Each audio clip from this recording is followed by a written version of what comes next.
Hello বন্ধুরা, আজকের এই গল্পটার সিজন 1 আগেই আপলোড করা হয়েছে। এখন সিজন 2 আপলোড করা হলো।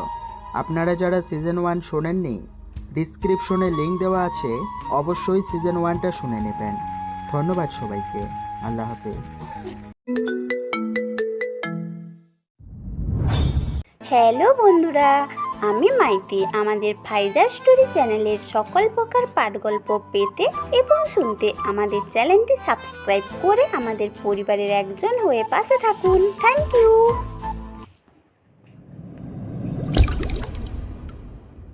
বাজারে নেই, চায়ের দোকানে নেই, বটগাছের নিচে নেই। আটিয়া কয়েকবার উঠে হেঁটে গেছে, দেখে এসেছে নেই কোথাও।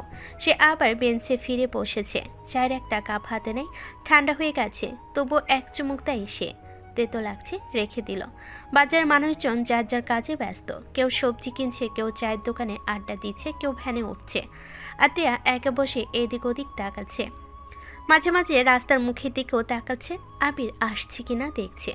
হঠাৎ হাসপাতালের দিক থেকে গোলমালের শব্দ আসে, লোকজনের চিৎকার শোনা যায়। একজন দৌড়ে যাচ্ছে সেদিকে, আরেকজনও, তারপর আরো কয়েকজন। আটিয়ে ওঠে, দাঁড়াই, কৌতূহল জাগে। কি হয়েছে ওইদিকে? পাশের দোকানদার ঘাড় বাড়িয়ে দেখে, বলে, হাসপাতালে কি একটা ঝামেলা হচ্ছে, কেউ একজন ডাক্তার পিটাচ্ছে শুনলাম। আদ্রিয়া আর দেরি করে না, হাঁটা দেয়। এমন পিটানো দৃশ্য দেখতে নাকি ওর ভালো লাগে।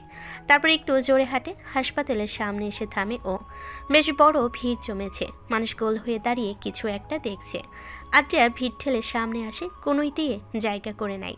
তারপর থমকে যায়, দেখতে পাই সেখানে দাঁড়িয়ে আছে আবির, হাতে লাঠি দাঁড়িয়ে আছে।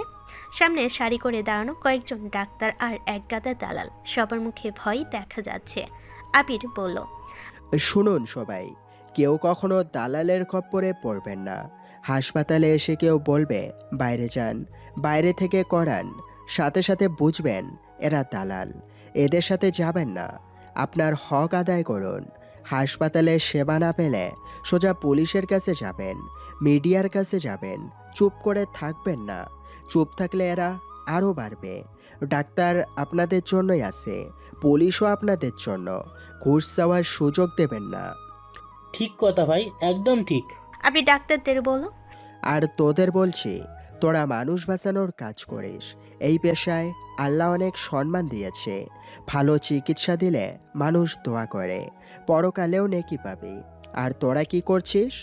অসুস্থ মানুষকে এক রুম থেকে আরেক রুমে দৌড়ানি দিস, বমি করা রোগীকে বের করে দিচ্ছিস। এটা কি মানুষের কাজ? ডাক্তার হয়েছিস মানুষের সেবা করতে, সেটা করলে তোদের সম্মান বাড়বে। না করলে এভাবেই শেষ হবি, বুঝেছিস? ডাক্তারগুলো মাথা নামিয়ে থাকে। চারিদিক থেকে হাততালি পড়ে। একজন বলাবলি করছে, ছেলেটা ঠিকই করেছে। অনেকদিন ধরে এই হাসপাতালের এই অবস্থা চলছিল, আজকে বুঝেছে বাপেরও বাপ থাকে। আদ্রিয়া চুপ করে দাঁড়িয়ে সব দেখছে আর শুনছে। মুখের ভেতর একটা অদ্ভুত অনুভূতি হচ্ছে। এই ছেলে শুধু নিজের জন্য না, অজানা মানুষের জন্য এভাবে কথা বলে। কেউ বলে না, কেউ ডাকেও না, নিজে থেকে এসে এত কিছু করলো। সে ভাবে, প্রথম দিন ভেবেছিল ছেলেটা বেয়াদব, ফাজিল, নাক গলানো স্বভাব। কিন্তু আসলে কি তাই? কোথায় নাক গলিয়েছে সে? যেখানে গেছে কারো না কারোর পক্ষে দাঁড়িয়েছে। বাজারে যারা কান ধরেছিল তাদের পক্ষে, এখন হাসপাতালে রোগীদের পক্ষে। আদ্রিয়া নিজের মনেই বলে, ছেলেটাকে ভুল বুঝেছিলাম, অনেক ভুল। ভিড় একটু একটু করে সরে যায়। আবির লাঠি রেখে হাঁটতে শুরু করে, গেটের দিকে আসছে। আদ্রিয়া সরে দাঁড়ায়। আবির বাইকের কাছে আসলো, তারপর দেখে আদ্রিয়া দাঁড়িয়ে আছে। আবির একটু অবাক হলো, আদ্রিয়া এখানে? তবে আজ রেগে নেই, মুখে হাসি হাসি একটা ভাব। চুল স্টাইল করে বেরিয়েছে, হালকা সেজেছেও। বিকেলের আলোই দেখতে বেশ লাগছে তাকে। আবির মনে মনে একটু ঢোক গেলে, এরপর নিজেকে সামলাই।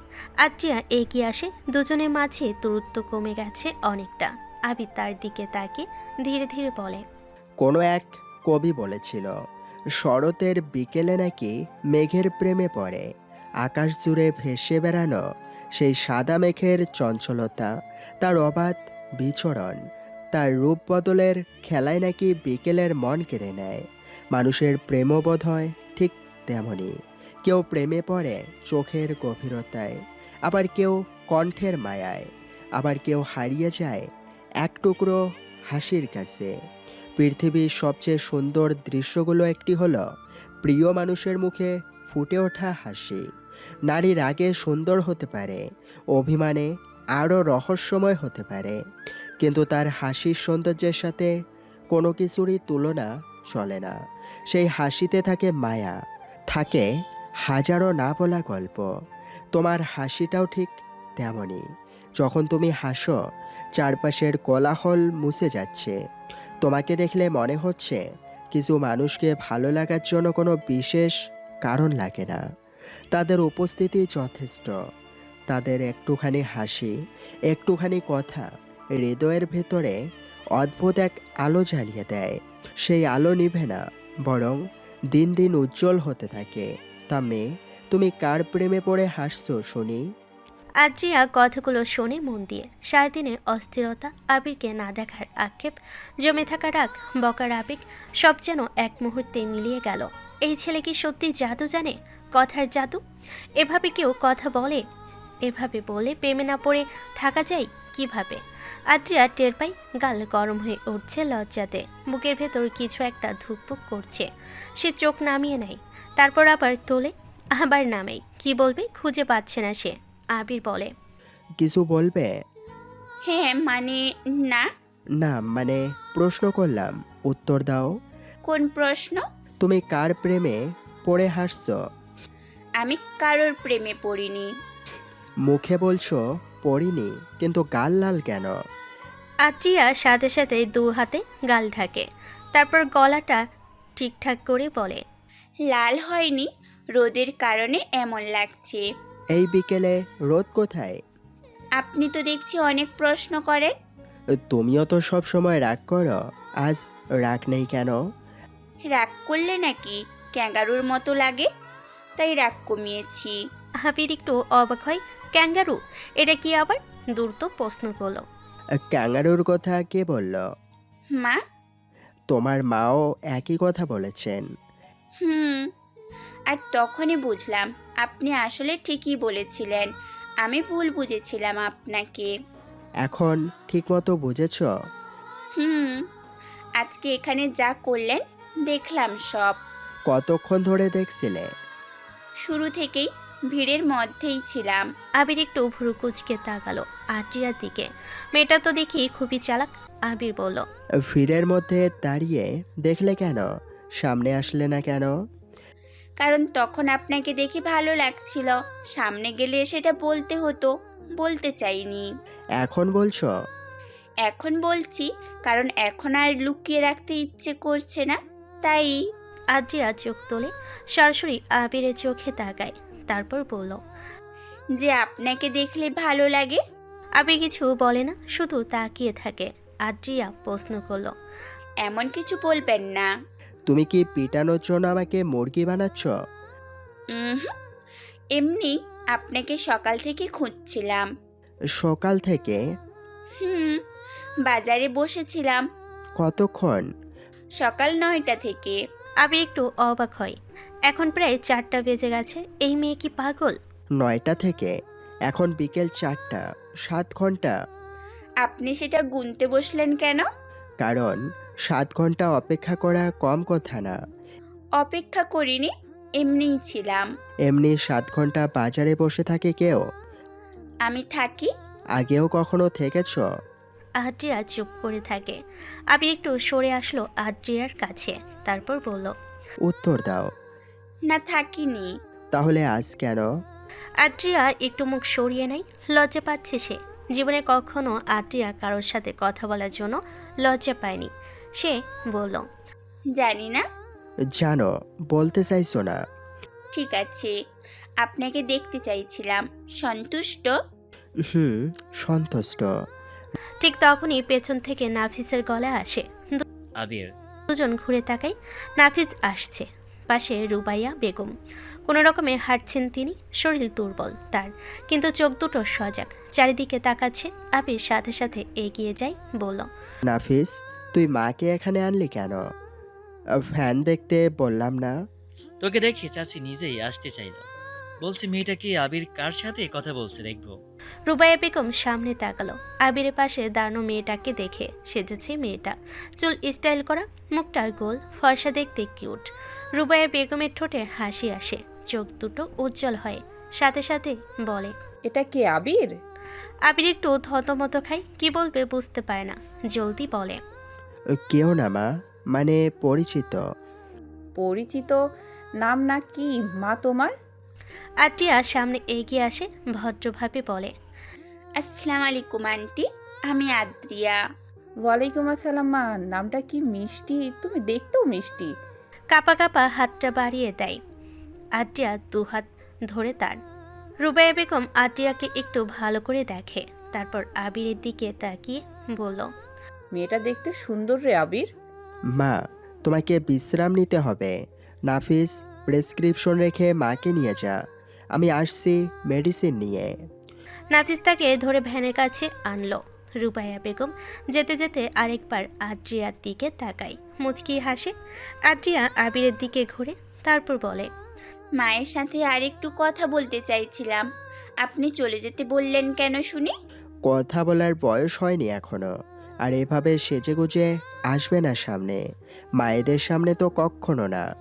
কেন মায়েদের সামনে সেজে আসা যাবে না কেন শুনি? কারণ মায়েরা ছেলের বউ ভাবতে শুরু করে দেন। পিচ্ছি মেয়ে, এখনো অনেক কিছুই বোঝো না। যাও, এখন কাজ আছে আমার। আদ্রিয়ার গাল আবার লাল হয়, চোখ বড় হয়ে যায়। সে মুচকি হেসে বলে, আমি পিচ্ছি মেয়ে? আমার বয়স কত জানেন? কত? 20। তাহলে তো আরও পিচ্ছি। আপনার বয়স কত? তোমার থেকে বেশি। কত বেশি? হ্যাঁ, তো প্রশ্ন করো না। আপনিও একটু আগে অনেক প্রশ্ন করলেন। আবি কিছু বলে না, বাইকে উঠে পড়ে। আদ্রিয়া বলল, শুনুন। কি? আবির মুচকি হেসে বাইক স্টার্ট দেয়, তারপর চলে যায় সেখান থেকে। আদ্রিয়া দাঁড়িয়ে দাঁড়িয়ে দেখে, পিঠটা দেখে, তারপর নিজেও হাসতে থাকে। দুপুরের পর থেকে আজিজ আহমেদের বাড়িতে একটা শান্ত ভাব বিরাজ করছে। রিমা রান্নাঘরে কিছু একটা করে, আর সে ঘরে বসে ফোন দেখছে। আজিজ আহমেদ বসার ঘরে চেয়ারে বসে চা খাচ্ছে। বাইরে রোদ কমে এসেছে, তখনই দরজায় টোকা পড়ে। আজিজ আহমেদ ভুরু কোঁচকান, এই সময়ে কে আসবে বলেন? কে? কাজের লোক দরজা খুলে দিল। দরজা খুলে একজন লোক ঢোকে, বয়স 30-এর মতো, গায়ে সাদা শার্ট, উপরে কোট পরা কালো, কাঁধে একটা ব্যাগ ঝোলানো, চেহারায় পেশাদার ভাব আছে।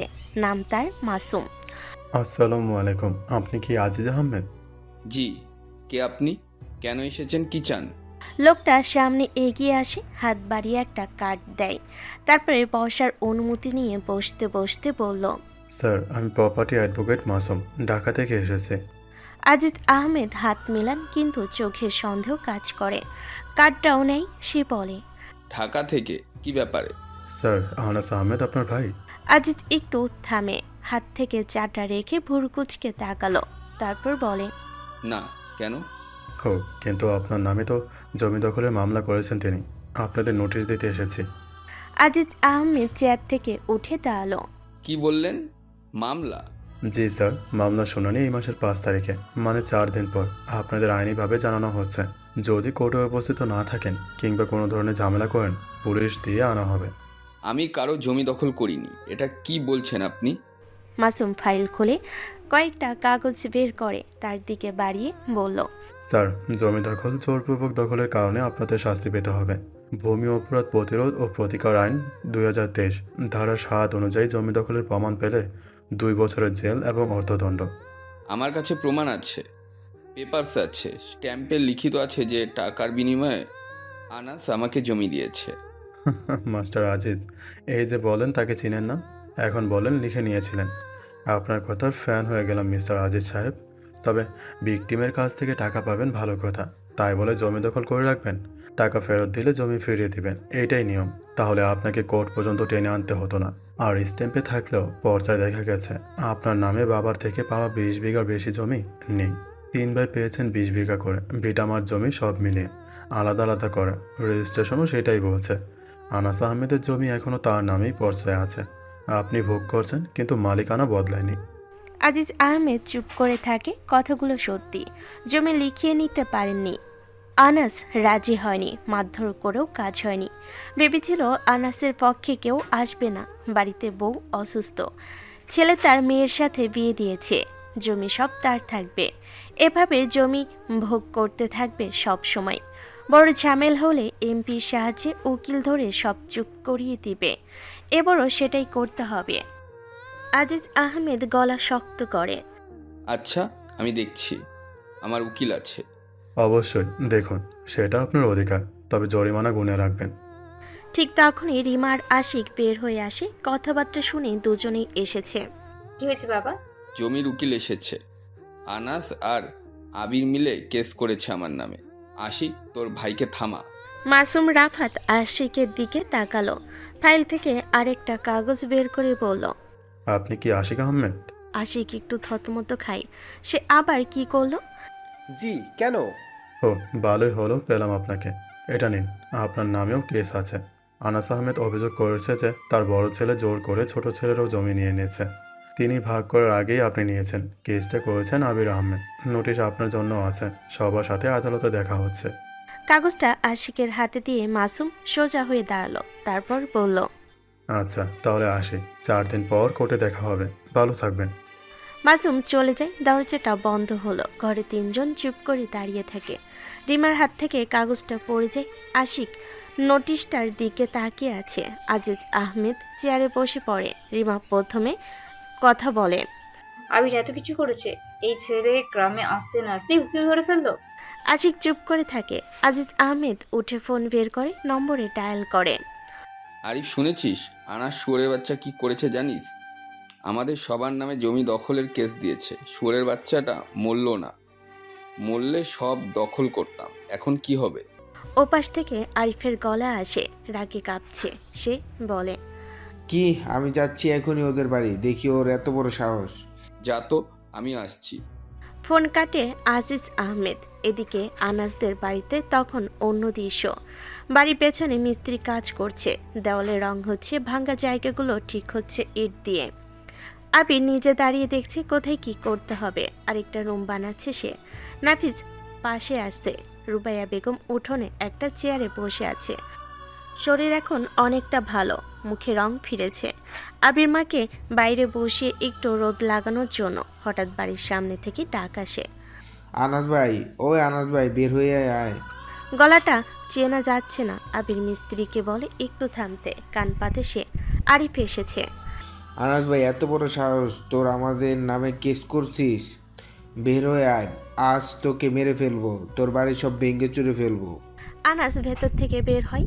মুখে ভয় নেই আজ, তবে তার চোখে একটা ক্লান্তি আছে। রুবাইয়া বেগমও উঠে দাঁড়ালো। আবিরের মা, ভেতরে যাও। তুমিও চলো। না, এদের সাথে কথা বলতে হবে না। আবির পেছন থেকে সামনে আসলো। সামনে তাকিয়ে দেখে আরিফ এসেছে। পেছনে আরো 2-3 জন লোক। জিসান জুইও আছে। আরিফ সামনে এগিয়ে আসে, সরাসরি আবিরের দিকে আসলো। তুই করেছিস এই কাজ, আমাদের নামে কেস করেছিস, এত বড় সাহস তোর? চিনিস না আমরা কি করতে পারি? আবির কিছু বলে না, সে চুপ করে থাকে। কথা বলিস না কেন এই আবির? আরিফ সামনে এসে আবিরের কলার ধরে। আবির চোখ নামিয়ে কলারের দিকে তাকালো, তারপর শান্ত গলায় বলে। চাচা, কলার ছাড়েন। ছাড়বো না, আজ তোকে এখানেই শেষ করব। আরে ভাই, ছাড়েন ওকে। আরে, আমার ছেলেকে স্যার। জাইমা আবিরকে ধাক্কা দেয় একটা। জুই চুপ করে দেখছে। তুই আমাদের পরিবারে ঝামেলা করতে এসেছি, যা এখান থেকে। আনাস এগিয়ে আসতে যায়। জাইমা ঘুরে আনাসের দিকে তাকালো, তারপর সরাসরি আনাসের পেটে লাথি মারে। আনাস মাটিতে পড়ে যায়। জুই এগিয়ে আসতে থাকে, হাঁটুতে ভর দিয়ে উঠতে চেষ্টা করে। সেই মুহূর্তে আবিরের চোখের ভেতর কিছু একটা বদলে যায়। আরাফকে জোরে ধাক্কা দিয়ে সরালো। জুই এসে ওর চাচাকে ধরল। আবির পাশ থেকে একটা লাঠি তুলে নিল। নাফিস বুঝতে পারে কি হতে চলেছে। সরে দাঁড়ায় সে। আনাস আর রুবাইয়াকে নিয়ে আবির জাইমার দিকে এগিয়ে যায়। এই, জাইমা ঘোড়ার আগে লাঠি এসে পিঠে পড়ে। জোরে বাড়ি মারে আবি। জাইমা চিৎকার করে সামনে হুমড়ি খেয়ে পড়ে গেল, মাটিতে পড়ে কোকাতে থাকে, উঠতে পারে না। আর যে চুপ করে দাঁড়িয়ে থাকে, মায়ের জন্য এগিয়ে যায় না। আরিফ এবার তেড়ে আসে আবিরের দিকে। আরিফ লাঠি ফেলে দেয়, কোমরে হাত দিল, একটা পিস্তল বের করে সে লোড করে আরিফের কপালে ঠেকালো। সব থেমে যায়, পেছনে লোকগুলো পিছিয়ে যায়। আরিফের মুখ সাদা হয়ে যায়, নিঃশ্বাস বন্ধ হওয়ার মতো অবস্থা। আবির তার চোখের দিকে সরাসরি তাকিয়ে থাকে, গলায় কোনো রাগ নেই, একদম শান্ত ভাব নিয়েই বলল, তোকে এখানে মারলে তোর লাশ 10 মিনিটের ভিতরেই এই শহর থেকে গায়েব হয়ে যাবে, কেউ খুঁজেও পাবে না। চুপচাপ এখান থেকে কেটে পড়, না হলে আল্লাহর কসম কি করব আমি সেটা নিজেও জানি না। আরিফ একটা কথাও বলে না, ঢোক গিলে চোখ নামিয়ে নেয় সে। আবির পিস্তল সয় না, আরও কয়েক সেকেন্ড কপালে ঠেকিয়ে রাখে, তারপর সরিয়ে নেয়। আরিফ পেছনে হাঁটে, পেছনে লোকগুলো সরে যায়। আবির পিস্তল কোমরে রাখলো, তারপর বাবার কাছে যায়। আনাস বসে আছে বারান্দায়। বাবা, লাগছে? ঠিক আছি। আবির বাবার হাত ধরে দাঁড় করালো। রুবাইয়া বেগম কাছে আসে, ছেলের মুখের দিকে তাকায়। নাফিস জাইমার দিকে তাকালো, সে মাটিতে বসে আছে, উঠতে পারছে না। আবির একবার জাইমার দিকে তাকায়, তারপর জুইকে বলে, জুই, তোমার মাকে নিয়ে যাও। জুই এগিয়ে আসে, তার মাকে ধরে কোনো রকমে টেনে তোলে, তারপর সেখান থেকে নিয়ে গেল। আজিজ আসলো আরিফের বাড়িতে। সন্ধ্যায় সবাই বসেছে। জাইমার কোমরে বেল্ট পরানো, জাইমা উঠতে পারছে না ঠিক মতো, পিঠে ব্যথা। আজিজ আহমেদ জোরে একটা শ্বাস নেয়। আরিফ বলল, আজিজ ভাই, এই ছেলের হাতে পিস্তল আছে, সরাসরি কপালে ঠেকিয়ে দিল, ওর সাথে সাধারণভাবে পারা যাবে না। বুঝতে পারছি, এভাবে কিচ্ছু হবে না, অপেক্ষা করলে চলবে না, এক্ষুনি এমপি সাদেকের সাথে বসতে হবে। বাজারে আয়, আমিও আসছি। আজিজ বের হয়ে গেল। ওদিকে আনাস উঠোনে দাঁড়িয়ে আছে।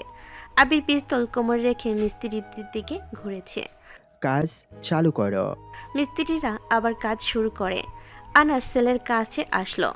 আবির, কি করলি আবার তুই? এভাবে পিস্তল বের করলে আরো বড় ঝামেলা হবে। ওরা এমপির লোক, তুই এসব পেলি কোথায়? কি করিস?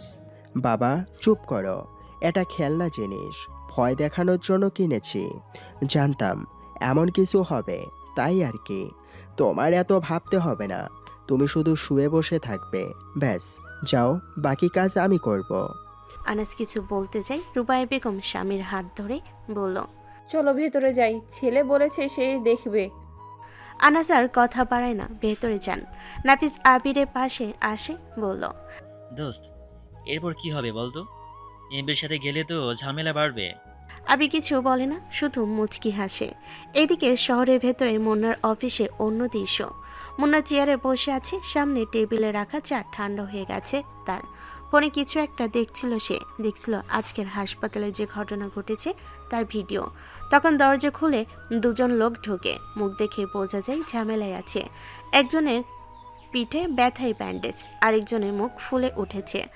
হাসপাতালে ডাক্তার। মুন্না সোজা হয়ে বসে ওদের দেখে, বলল, কি হয়েছে? দুজন একে অপরের দিকে তাকায়, তারপর হানিফ বলতে শুরু করলো, স্যার, গতকাল হাসপাতালে একটা ছেলে এসেছিল, ডিসির পরিচিত, সবাইকে পিটিয়েছে, আমাদেরও মেরেছে, দালালদেরও মেরেছে। কি করব স্যার? মুন্না ভুরু কুচকায়, একটু হাসে, কারণ তার এলাকায় কেউ এসে কথা বলবে এমন বুকের পাঠা কারণ নেই। সে বলল, কেন?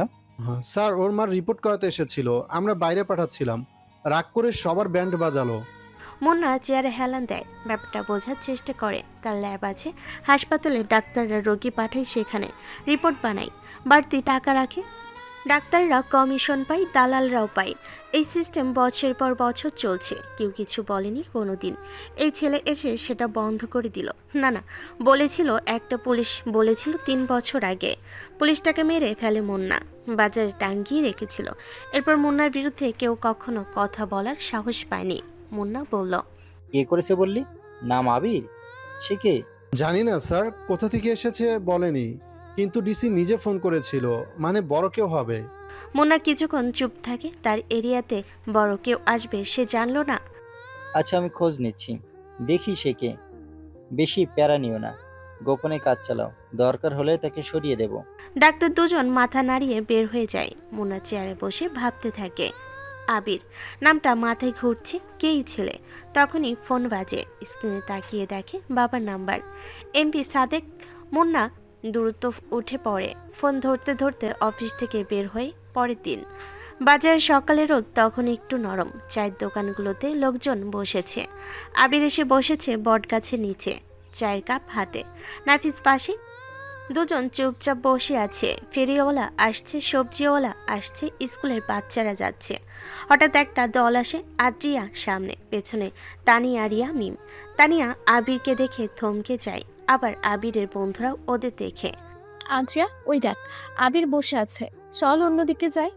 হ্যাঁ চল, ওদিক দিয়ে যাই। মিম ইতিমধ্যে ঘুরে গেছে। আদ্রিয়া দাঁড়িয়ে থাকে, বান্ধবীদের দিকে তাকালো, তারপর স্পষ্ট গলায় বলে, কেউ যাবি না, সবাই থাক, ভয় পাওয়ার কিচ্ছু নেই। তানিয়া অবাক হয়ে তাকালো। আবিরের কাছে আসে সে।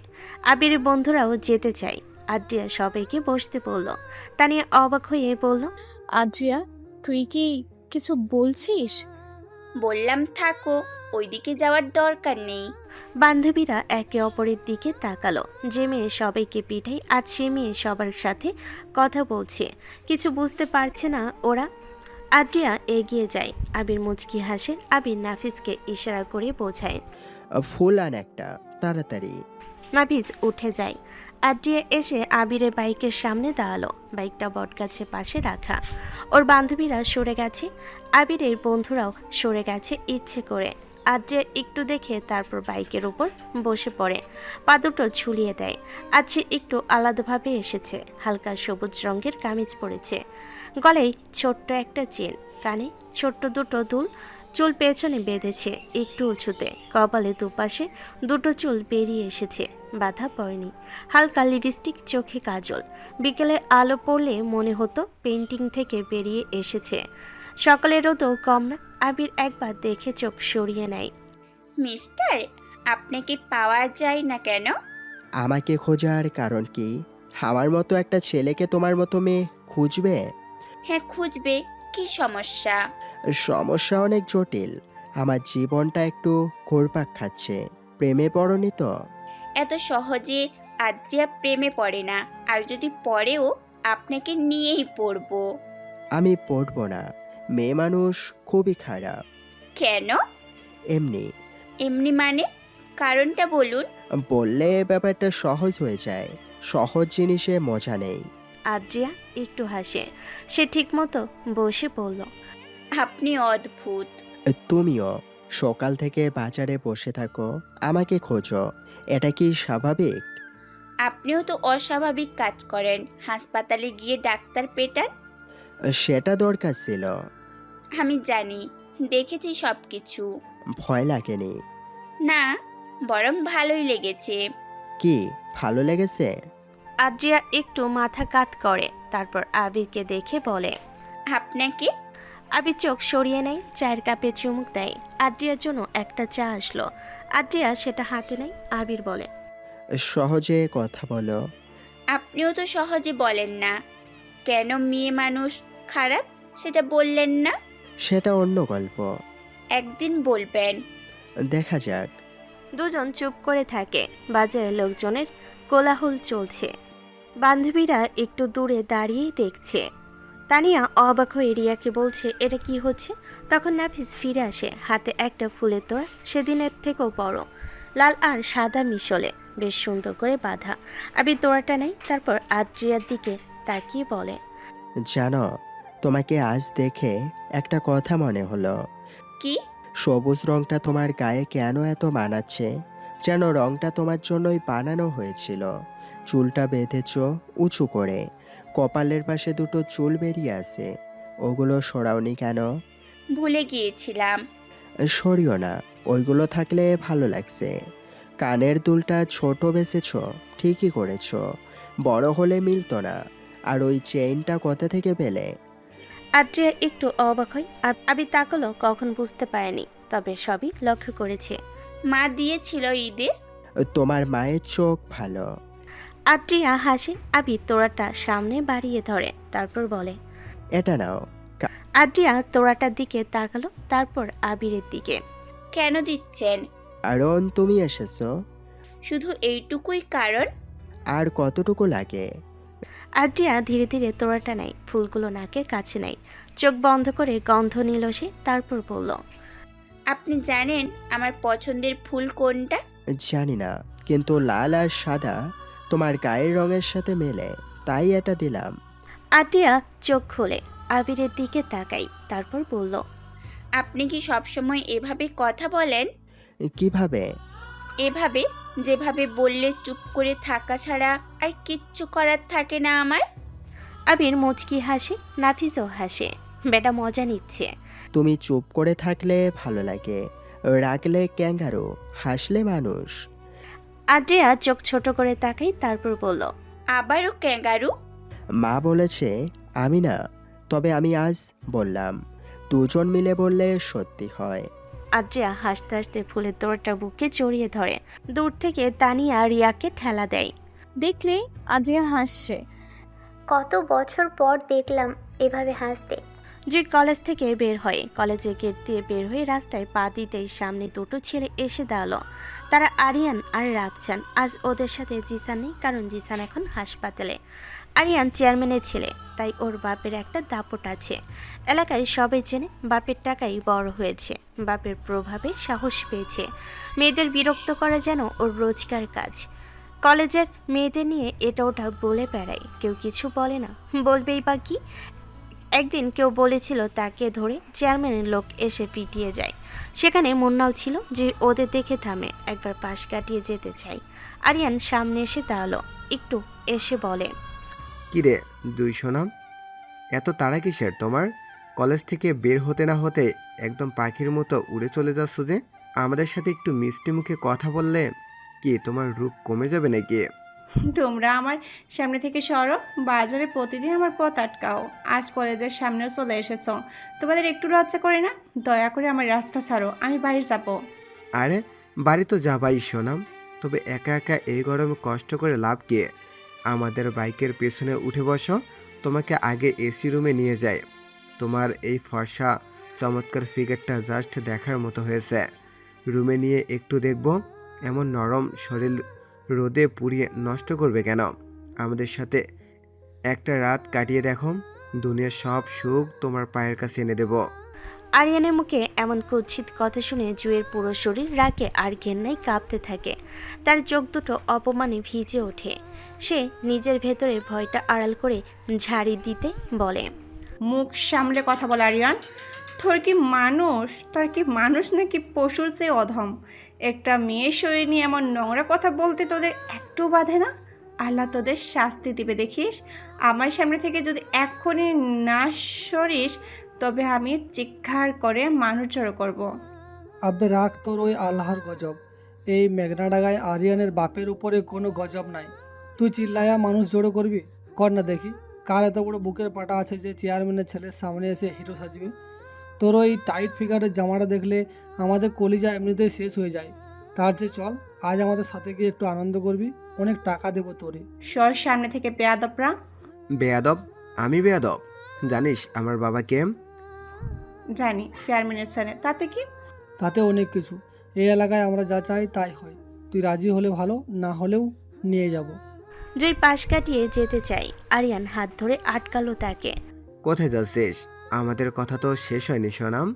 হাত ছাড়। ছাড়বো না, আজ অনেকক্ষণ ধরে তোকে দেখছি, একটু কথা বল না। জুই হাত ছাড়ানোর চেষ্টা করে, পারে না। আরিয়ান মুচকি হাসে, সে বলে, তোর ভাই জিসানকে নাকি কে যেন মেরেছে, ভুলে গেছি কি? তোর বাড়িতে এখন কেউ নেই তোকে দেখার, তাই না? তোর বাবা হাসপাতালে, জিসান থাকলে তোকে আজ ওর সামনেই তুলে নিয়ে যেতাম। জুই চুপ থাকে, আশেপাশে তাকালো, সত্যি কেউ আজ নেই। আরিয়ান আবার বলে, তোর বাবা আজ আসেনি তোকে নিতে? চারদিকে তাকা, কেউ নেই তোর, একা একা কোথায় যাবে? আমাদের সাথে চল, সন্ধ্যার আগে তোকে বাড়িতে পৌঁছে দেব। জুই আবার চারিদিকে তাকাই, সত্যি কেউ নেই। রাস্তায় দু একজন লোক আছে, কিন্তু কেউ তাকাচ্ছে না। বাবা আজ আসেনি, কলেজে বান্ধবীরা আগেই চলে গেছে। আরিয়ান আরো কাছে আসে, আমাদের সাথে চল না, তোর ভালো লাগবে, ভালোই থাকবে। তোদের কপালে অনেক দুঃখ আছে। কেন সোনাম, কামড় দিবা বুঝি? দাও দাও। জুই জানে কেউ নেই তাকে হেল্প করার মতো। তখন হঠাৎ মাথায় আসে আবিরের কথা। আবির ভাই বলেছিল কোনো সমস্যা হলে বটতলে চায়ের দোকানে চলে আসতে, সেখানে থাকবে আবির। বটতলা এখান থেকে বেশি দূরে না, হেঁটে গেলে 5-7 মিনিট, দৌড়ে গেলে 2-3 মিনিট। জুই একটু শ্বাস নেই বড় করে, তারপর হঠাৎ পুরো শক্তি দিয়ে আরিয়ানকে ধাক্কা মারল।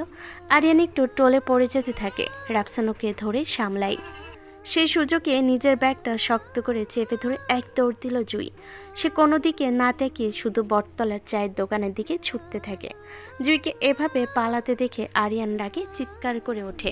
ওই মেয়ে তো অনেক বড় সাহস দেখাচ্ছে রে রাফসান, ধর ওরে, আজ ওরে মাঝ রাস্তায় কাপড়ে টেনে সব দেখানো শুরু করব। পালাচ্ছ কোথায় সোনা?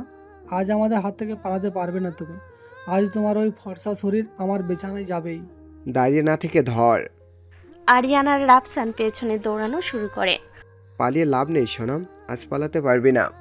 যে পিছন থেকে ওদের কথা শোনে কিন্তু থামে না, দৌড়াই অনেক জোরে। ব্যাগটা বুকে চেপে ধরে রেখেছে। কিছুটা দৌড়ে এসে বটতলা দেখা যাচ্ছে। আবির ভাইয়া কি সত্যি থাকবে? একটা সময় মনে হয়েছে যদি না থাকে সে ওখানে, তারপর কি হবে, কি করবে সে? কিন্তু আরেকটু এগিয়ে এসে দেখে সেখানে চায়ের দোকান, কয়েকজন মানুষ বসে আছে। নাফিসের মুখ ওর দিকে ফেরানো। নাফিসকে দেখে চিনতে পারে জুই, তার মানে তার পাশে আবির ভাইয়া বসে আছে। জুই আরও গতি বাড়ালো। এদিকে বটতলার চায়ের দোকানে আজ সবাই একসাথে বসে আছে। আদ্রিয়ার হাতে ফুল, আবিরও বসে আছে। পাশে নাফিজ, শাওন, রাজু। আদ্রিয়া বসেছে একটু দূরে, সাথে তানিয়া, রিয়া, মিম ওর পাশে। সবাই চা খাচ্ছে। শাওন একটা মজার কথা বলেছে, সবাই হাসছে ওর কথা শুনে। আদ্রিয়া চায়ের কাপ হাতে নিয়ে আবিরের দিকে তাকাই। সে বলল, আপনি হাসছেন কেন? হাসির কথা বলনি তুমি, শাওন বলেছে। শাওনের কথাই হাসা যাবে না, আমার কথাই যাবে। হয়তো। আদ্রিয়া একটু ভুরু কোচকে মুচকি হাসে সে। আদ্রিয়া বলে, আচ্ছা বলছি। বলো। আপনাকে দেখলে খুব হাসি পায়, এটা মজার না? এটা মজার না, এটা সত্যি। আমি জানি দেখতে বাজে, আমি হাসি পাপারই কথা। আদ্রিয়া থতমত খায়। আবিরের সাথে কথায় পারা মুশকিল হবে। তানিয়া পাশ থেকে মুখ চেপে হাসে। আবির উঠে দাঁড়ালো, বলল, বিল দিয়ে আসি। উঠে দোকানের দিকে পা বাড়ালো একটা। পকেট থেকে মানিব্যাগ বের করছে, তখনই পেছন থেকে কেউ এসে জড়িয়ে ধরল। আবির চমকে ওঠে, সবাই দাঁড়িয়ে যায়। আদ্রিয়াও উঠে দাঁড়ালো। কে জড়িয়ে ধরেছে দেখা যাচ্ছে না, পর শোনা যায় কান্নার শব্দ। ভেঙে পড়া কণ্ঠ নিয়ে জুই বলছে, আবির ভাইয়া, ওরা আমাকে বাজে কথা বলেছে, তুলে নিয়ে যেতে চাইছে, আমাকে বাঁচাও ভাইয়া। আবির জুইকে ছাড়ালো, তারপর ঘুরে ওর দিকে দেখে জুই চোখ ভেজাও, নিঃশ্বাস দ্রুত চলছে। দৌড়ে এসেছে বোঝা যাচ্ছে, ঘেমে গেছে মেয়েটা। আদ্রিয়া দেখছে কেউ আবিরকে জড়িয়ে ধরছে। বুকের ভেতর একটা খচ করে ওঠে, কিন্তু মেয়েটার চোখ দেখে বুঝতে পারে ওটা অন্যরকম কিছু, মানে ভয় পেয়েছে মেয়েটা, কষ্টে পেয়েছে বলে ধরেছে। আদ্রিয়া চুপ করে থাকে। আবির জুইয়ের কাঁধে হাত রেখে বলল, কে? জুই, কি হয়েছে? হাঁপাচ্ছ কেন? জুই পেছনে তাকায়, আঙ্গুল দিয়ে দেখালো দুজনকে। আবির সেদিকে মাথা তোলে। সবাই দেখে দুটো ছেলে দৌড়ে আসছে ওদের দিকে। একজনের মুখে হাসি, আরেকজন সামলাতে পারছে না নিঃশ্বাস। আবিরের মুখের ভাব বদলায় না, কিন্তু চোখ দুটো ছোট হয়। নাফিস পাশে এসে দাঁড়ালো, আবিরকে বলল, সে দুজন যারা জিসানের বোনকে বিরক্ত করে। আবির মুচকি হাসলো, তারপর জুয়ের দিকে একবার তাকায়। আবির জুয়ের হাত ধরে বেঞ্চে বসালো। জুই ভয়ে কাঁপছে, চোখ থেকে পানি পড়ছে অনবরত, নিঃশ্বাস দ্রুত চলছে ওর। দৌড়ে এসেছে বোঝা যাচ্ছে, ব্যাগটা বুকে চেপে ধরা এখনো। আবির পকেট থেকে টিস্যু বের করে জুয়ের সামনে ধরে বলে, চোখ মোছো, শ্বাস নাও ঠিক মতো। রাজু, পানি এনে দে। তাকাও জুই, ভয় নেই, কেউ কিছু করতে পারবে না তোমাকে, আমি আছি। জুই টিস্যু নেয়, চোখ মোছে সে, কিন্তু কান্না থামছে না, ঠোঁট কাঁপছে। ভাইয়া, ওরা আমাকে বলছিল যে। এখন বলতে হবে না আর, আগে শান্ত হও। নাও পানি খাও একটু। আবির ঘুরে আদ্রিয়ার দিকে তাকালো, চোখ দিয়ে ইশারা করলো আবির। আদ্রিয়া বোঝে, উঠে আসে কাছে, জুয়ের পাশে বসলো, আস্তে করে কাঁধে হাত রাখলো, তারপর একটু জড়িয়ে ধরলো। জুয়ের মাথাটা নিজের কাঁধে নিয়ে বলল, কিচ্ছু হবে না, ভাইয়া আছে, আমরা সবাই আছি, ভয় নেই একদম। জুই আদ্রিয়ার হাত শক্ত করে ধরে একটু একটু করে কান্না কমতে থাকে ওর। কিন্তু ঝাঁকুনি থামছে না। তানিয়া পানির বোতল এগিয়ে দিল। এই নাও একটু পানি খাও। জুই পানি নিল, এক চুমুক খায়। ঠিক তখনই আরিয়ান আর রাফসান এসে থামলো। হাঁপাচ্ছে ওরা। আরিয়ানের মুখে এখনো সেই হাসি। রাফসান শ্বাস সামলাচ্ছে হাঁটুতে হাত দিয়ে। আরিয়ান সামনে একবার চোখ বোলায়। নাফিজ, শাওন, রাজু দাঁড়িয়ে আছে। আবি দাঁড়িয়ে আছে। আদ্রিয়া জুয়ের পাশে বসা। আরিয়ান সব দেখে হাসলো। কিরে, এখানে এসে বসলে কেন? ভাবলি এখানে এলে বাঁচবে? এত মানুষের মাঝে লুকাবি? চলে আয়, তোকে ওরা কেউ বাঁচাতে পারবে না। সাহস দেখালে সবগুলো হাসপাতালে যাবে। নাটক ভালো লাগছে না। মা, উঠে আয়। কেউ কিছু বলে না। আরিয়ান একটু এগিয়ে আসে জুয়ের দিকে। আদ্রিয়াকে দেখে একটু থামলো ও বলে, ও, এমপি সাহেবের মেয়েও আছে? আদ্রিয়া না? তা তুমি এখানে কেন? আদ্রিয়া তাকে কিন্তু কিছু বলে না। আরিয়ান আবার বলে, আদ্রিয়া থাকলেই বা কি? রাফসান, যা, মালটাকে নিয়ে আয়, কাজ সারতে হবে। অনেক পোংটামো করেছে, এবার তাকে পুরো প্রেগনেন্ট করে ছাড়ব। রাফসান সামনে চারপাশে তাকায়। নাফিজ, শাওন, রাজু দাঁড়িয়ে আছে। আবি একটু দূরে জুয়ের কাছে। রাফসান নড়ে না। যাস না কেন? রাফসান তবুও যায় না। আরিয়ান রেগে যায়। ভয় পাচ্ছিস নাকি? এই ছেলেগুলোকে দেখছিস? এদের সেদিন না পিটালাম বাজারে। সবগুলোর মেশিন ছোট, কিছুই করতে পারবে না। যা রে ভাই, আজকে একটু আনন্দ করব। মাটাকে নিয়ে ওর ভাই জিসান ছবি পাঠাবো। শালা হাসপাতালে ওর বোনের নগ্ন ছবি দেখে হাত চালাবে। আর আদ্রিয়াও তো ওদের মতো মানুষদের বিরক্ত করত। কান ধরিয়ে উঠবোস করার বাজারে এখন এসে মহাশ্বাসে। যা তো, আমি বাইকের কাছে যাচ্ছি। আদ্রিয়ার মুখটা ছোট হয়ে যায়। বুকের ভেতরে একটা চিনচিনে অনুভূতি হলো ওর। কথাটা মিথ্যা না, সে এমনই ছিল। মানুষকে কষ্ট দিত, ভয় দেখাতো, ভাবতো সেটাই ক্ষমতা। কিন্তু এই মুহূর্তে আরিয়ানের মুখে কথাটা শুনে মনে হচ্ছে কোথাও একটা ছুরি ঢুকে গেছে। সে মাথা নিচু করে থাকে। রাফসান এবার সাহস করে এগিয়ে আসলো। সরাসরি জুয়ের সামনে আসে, আবিরের পাশ কাটিয়ে। জুই ভয়ে আদ্রিয়ার জামা খামছে ধরে। ভাইয়া। রাফসান জুয়ের হাত ধরলো, টান দেয় একটা, কিন্তু জুই উঠছে না। রাফসান আর একটু জোরে টানে। আদ্রিয়া জুইকে ধরে রাখার চেষ্টা করে, তবু জুই উঠছে না। রাফসান নড়তেও পারছে না। আবির রাফসানের হাতের কবজি চেপে ধরে আছে। এতটাই শক্ত করে ধরেছে যে রাফসানের হাত সাদা হয়ে গেছে। কখন এসে ধরেছে সে টের পায়নি, আওয়াজও হয়নি। রাফসান চোখ বন্ধ করে আবিরের দিকে তাকালো, তারপর বলে, ওই ছাড়, কে তুই? তোরে ও ভাইয়া বলছে কেন? ঝামেলা করিস না, তোদের মতো ছেলেপুলেদের আমরা গুনি না, সর বলছি। আবি কিছু বলে না, শুধু তাকিয়ে থাকে রাফসানের মুখের দিকে। রাফসান আরিয়ানের দিকে তাকালো। আরিয়ান চোখ ইশারা করে। রাফসান বাঁ হাতে কোমর নিয়ে যায়, একটা ছুরি বের করলো। সবাই দেখে। তানিয়া রিয়া ভয়ে পিছিয়ে গেল। নাফিস এক পা এগোয়। রাফসান ছুরিটা আবিরের দিকে মারতে যাবে, তার আগে আবির রাফসানের ছুরি ধরা হাতটা মোচড় দিল। কবজি ঘুরিয়ে দেয় একদম। ছুরিটা আপনা আপনি হাত থেকে পড়ে যায়। আবির শূন্যে থাকা তা ধরে নিল। রাফসান হাতের ব্যথায় কোকড়াচ্ছে। সবাই রাফসানের মুখের দিকে তাকিয়ে থাকে। ঠিক তার 1 সেকেন্ড পরেই রাফসানের ডান পায়ে রানে ঢুকে যায় ছুরিটা। রাফসান প্রথমে বোঝেনি রক্ত ছিটকে এসে লেগেছে জুয়ের বাম গালে। তবে রাফসান ভেবেছে এবার ছুরিটা তুলে আবিরকে সোজা উপরে পাঠাবে। রাফসান নিচু হতে যাবে, কিন্তু পারল না। পায়ে যেন হঠাৎ যন্ত্রণা অনুভব হচ্ছে খুব। তারপর ব্যথা অনুভূত হলো, এত তীব্র যে গলা দিয়ে আওয়াজ বের হওয়ার আগে সে মাটিতে ধম করে পড়ল। চিৎকার করতে করতে রান চেপে ধরে রাফসান। রক্ত বেরোচ্ছে বেশ। দৃশ্যটা দেখে আদ্রিয়া পিছিয়ে গেল। চারপাশের লোকজন জমে গেছে। রাফসান মাটিতে গড়াগড়ি খাচ্ছে, দুহাতে রান চেপে ধরেছে।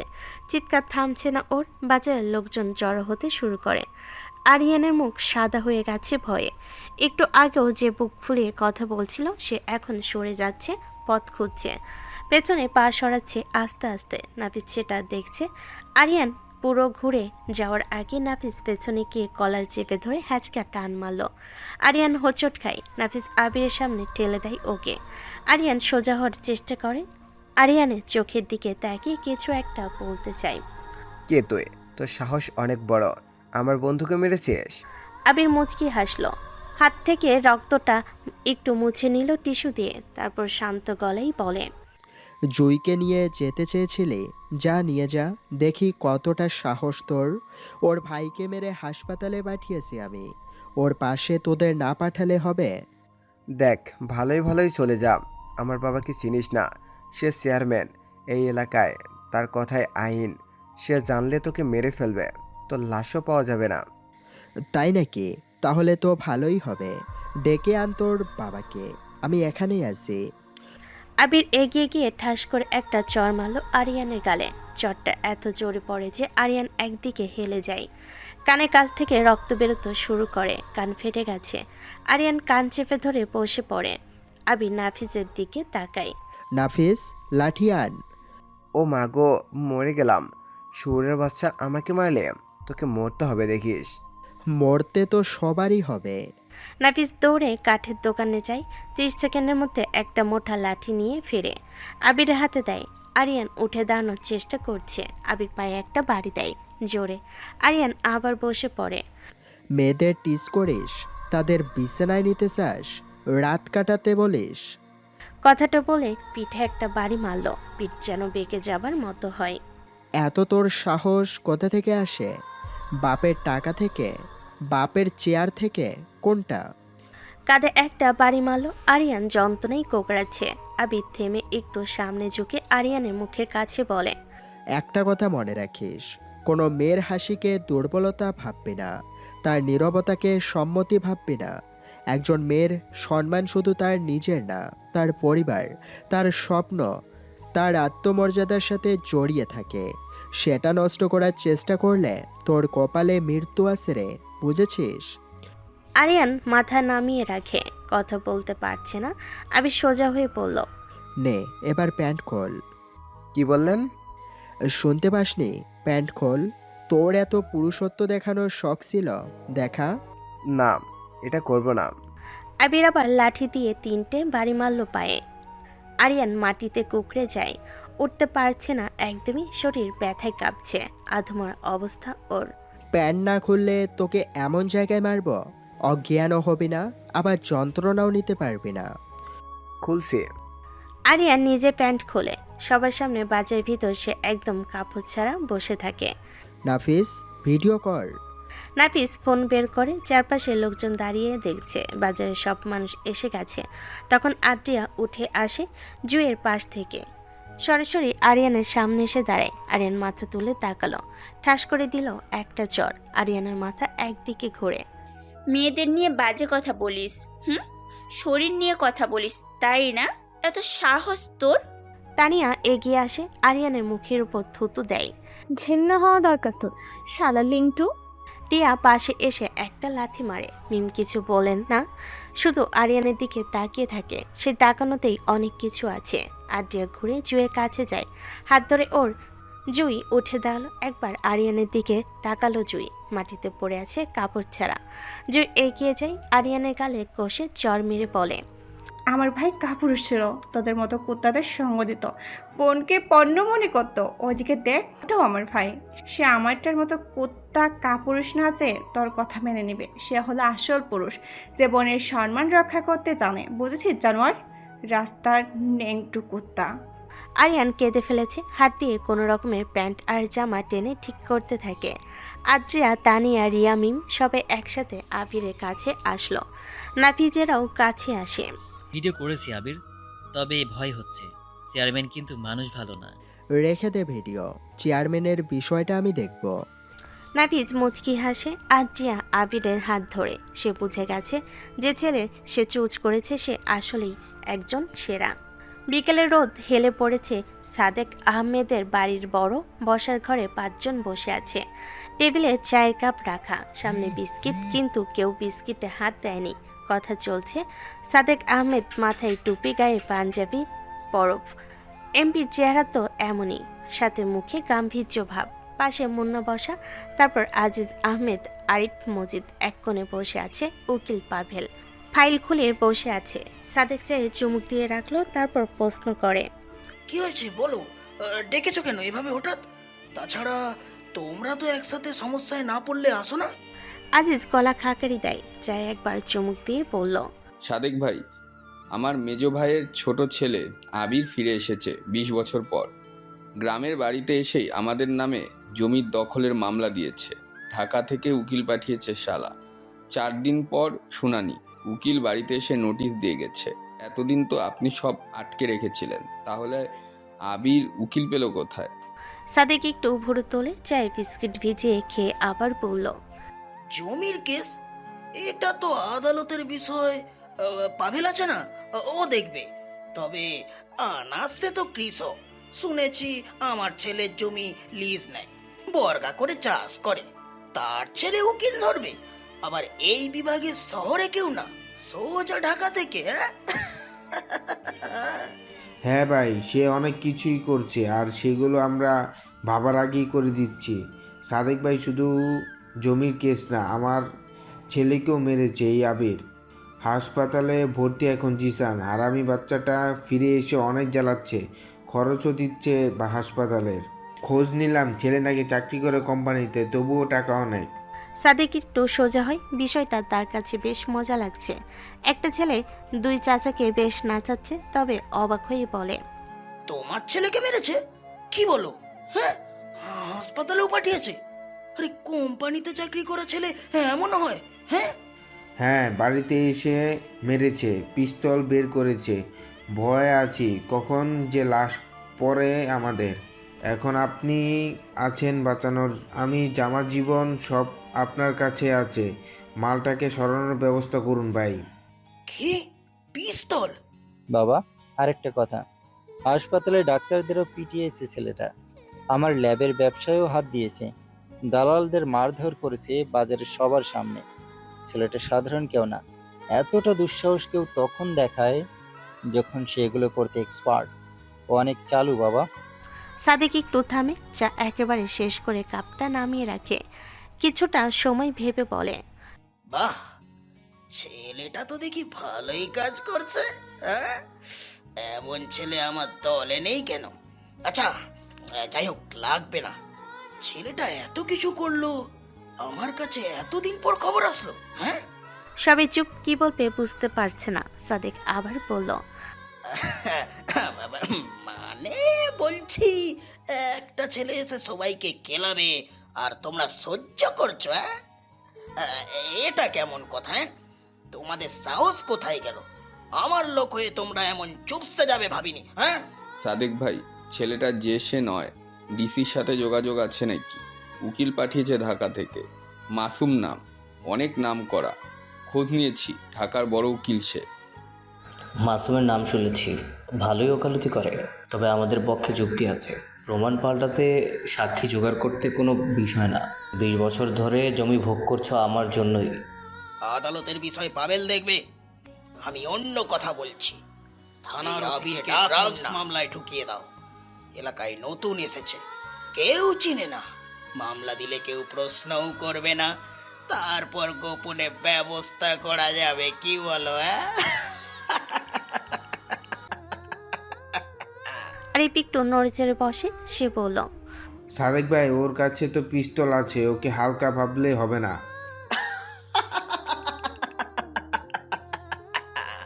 আরে পিস্তল আছে তো ভালোই হলো।